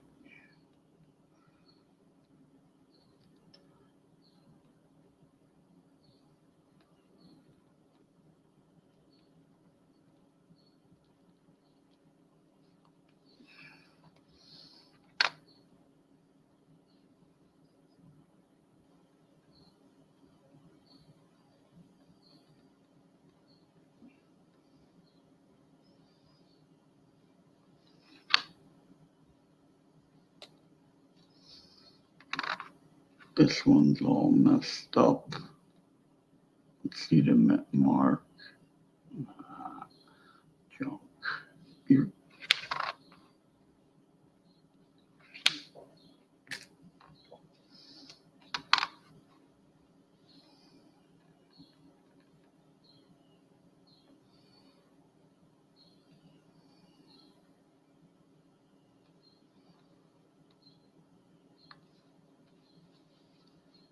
get them B-rolls spoil you and looking at this. Now, if this was a B-roll with all this, that would be something nice, but there's the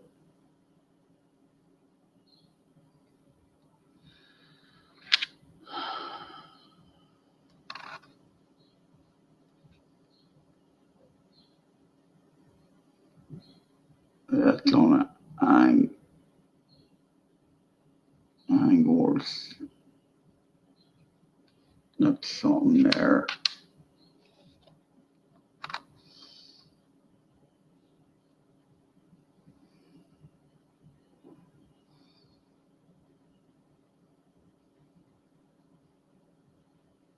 Tails off the mint mark, a lot of them on these. I don't know if that's the way they are on this year. I guess it is, my guess.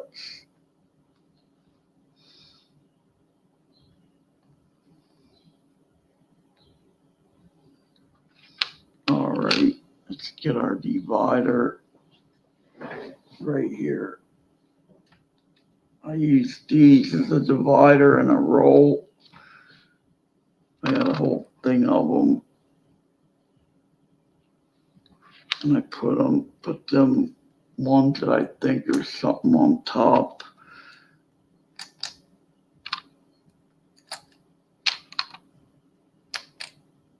I take all these photos and post them, and I don't know, unless it's something nice.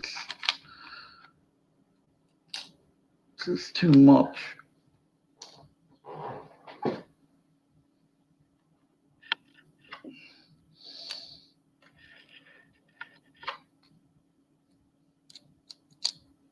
And that's that.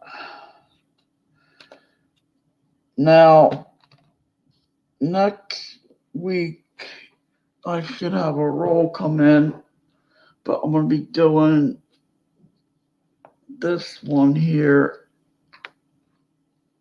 If I don't, I should get it. These.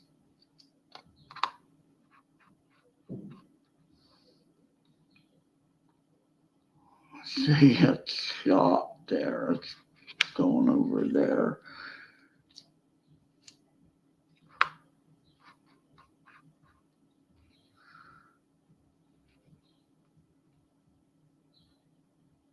Yeah, see, these all look similar, like just where.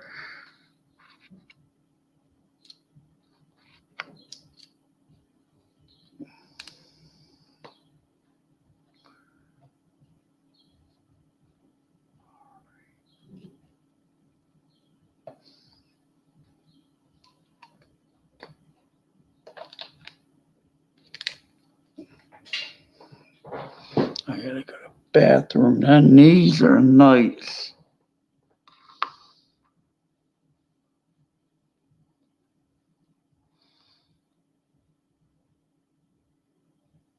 Look at that.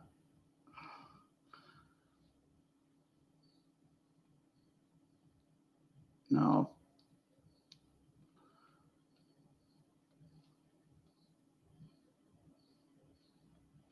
I did positioning at a mint mark from the date. I never even thought about little tricks like that by going by the picture. Look how close that one is. Yeah. Now they're all close on this here. Whatever. I'll be right back.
All right.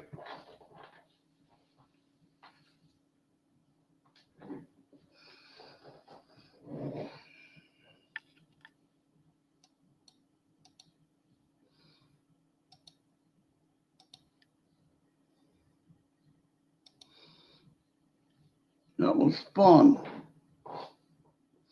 I have my new glasses.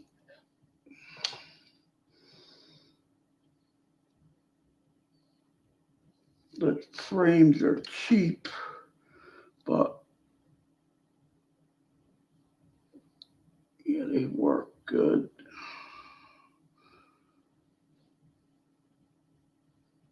They're a little bigger. They're a millimeter bigger lens with the to buy a little bit millimeter bigger than the other ones. The ones I had before my last pair, they were driving me nuts. But you still need these for the screen. They're cheap frames. They're them. I was gonna get the good frames. I'd have to pay out of pocket. These are these. They have CE on them. The made in Japan. The CE.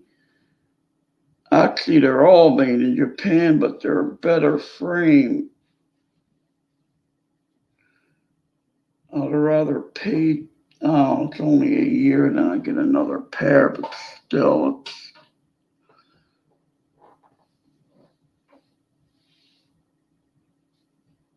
So, anybody doing anything good?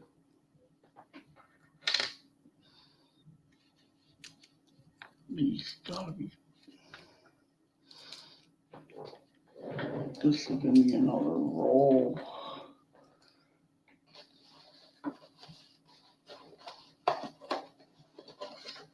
I had to do my 4th of July photo.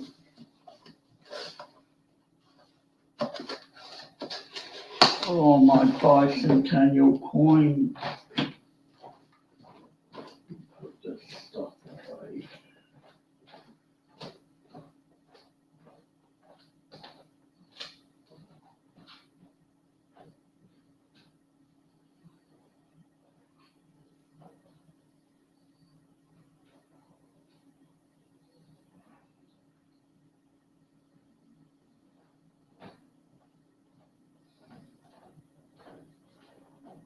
Now I got enough pennies to roll.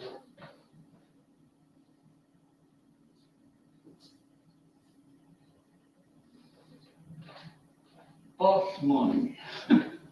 Lottery money.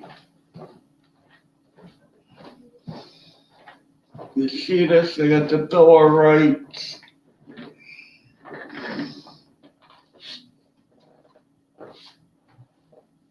It's in a big frame. Where did I show that?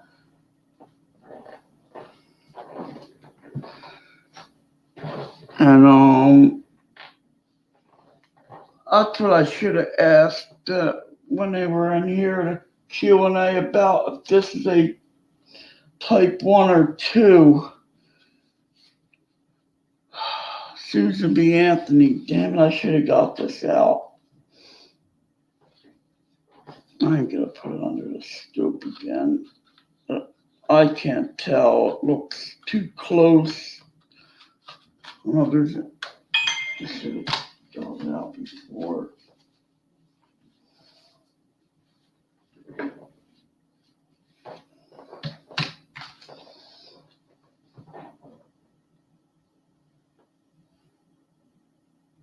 Oh, what's this? Oh.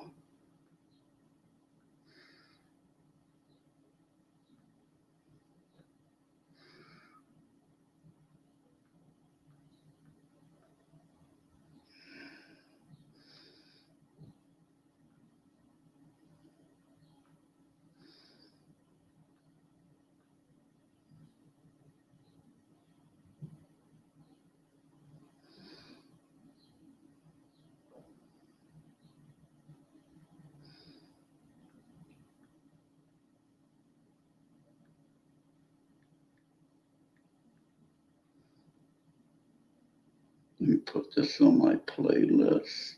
16 likes. Whoa, that's a world record. Oh, somebody else has Bicentennial coin video. All right.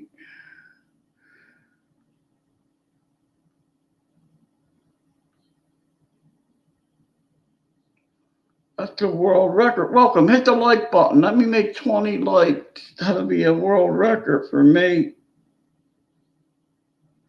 All right. What am I doing? Live streams.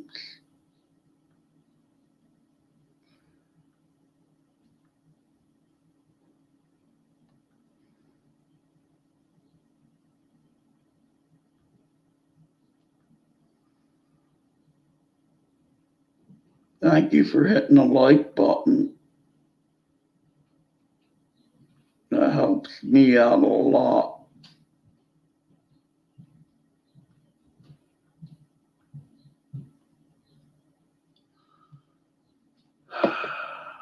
Yeah, I'm gonna make pork roll and I keep looking at the clock. Pork roll and cheese, I think. And his hair came out pretty good. Got to him. I'm a YouTube movie star. I make it 50 cents a commercial. Let me put these away.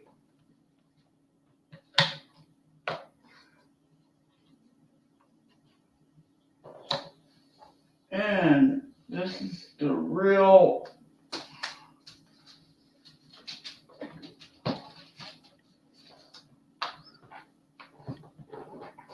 that's the best thing for the 4th of July right there.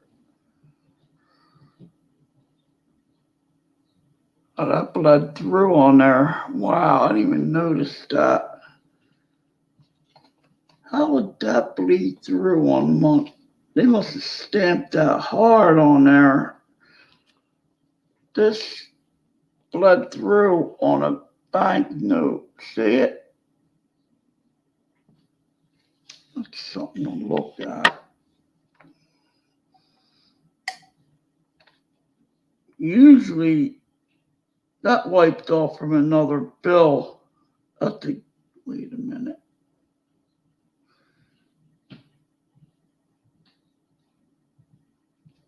That wouldn't have bled through on this. That's a giveaway. You know what they did? Stamped, and stacked them, and they bled through. Who are they kidding? That was probably, who knows when they did this.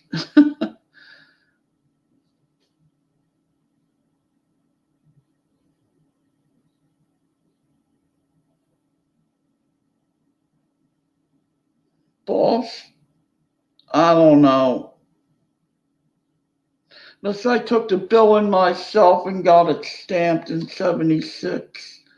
Or that there. See that purple ink on the back? This would never bleed through on this month bill like this. No. You could mark them. Them heavy markers don't. They were stamping them, bam, whole mess of them and stacking them. That's a giveaway right there. I bet you. And they just put a stamp on them and they're selling them for twice what they're worth. I don't know. It's from Littleton. I don't know. It don't look good to me. I don't know. You can experiment with a damn banknote, get a damn marker, and you know, I ain't gonna bleed through. But heavy duty markers don't bleed through, and that did.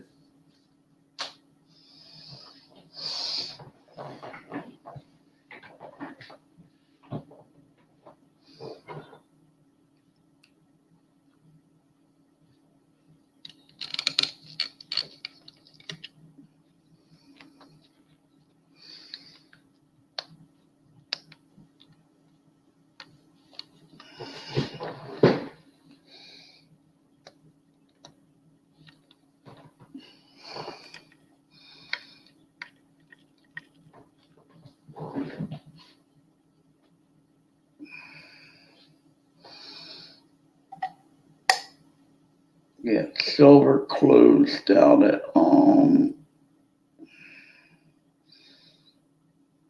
26.53.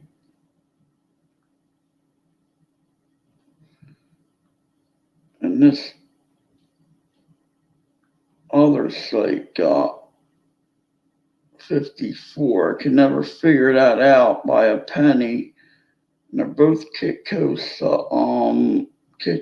apps.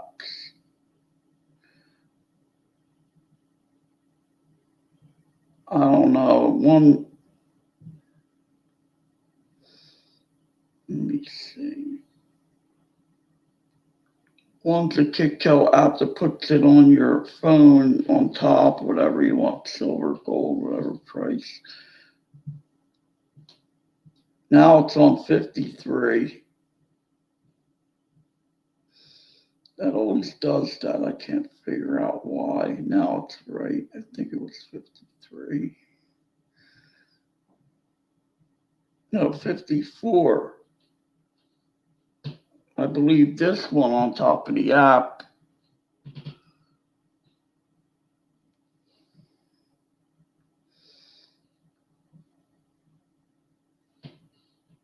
Pennies a lot when it comes to metals, you know.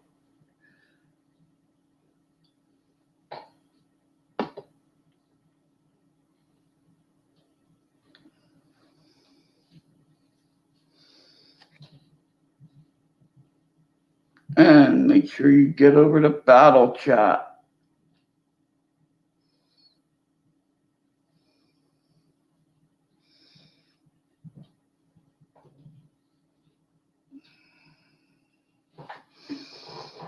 Yeah, it was too hot to do anything with coins last week. You sweat. You can't be around them if you're sweating. It ain't good. That's the worst thing for a damn coin. If I sweat it on this, it'll ruin it. It's no good.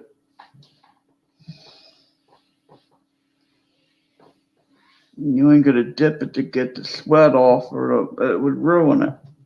It's not good.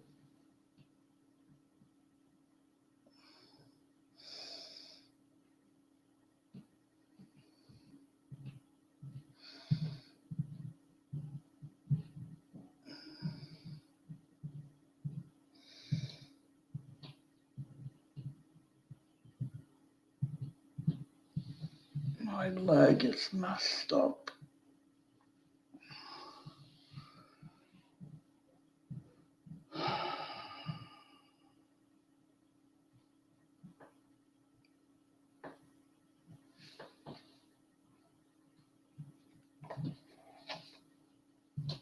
I'm digging with the That's a cool sticker. And this I got.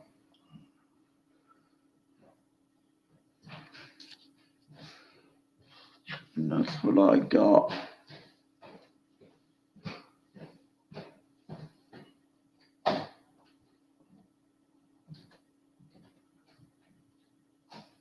Well, look at the eyes.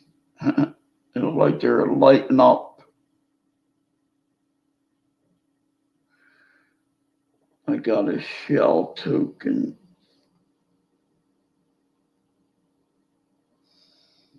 Well, thanks to Mud Swat. Where's Mud Swat at? Mud Swat, you out there? Come here. Come here, Mud Swat. Where you at?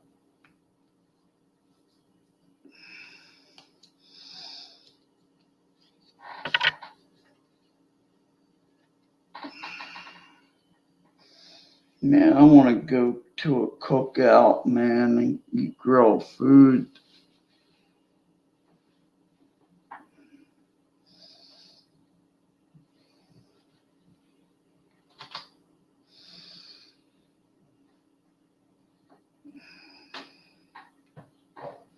Yeah, nothing really matters.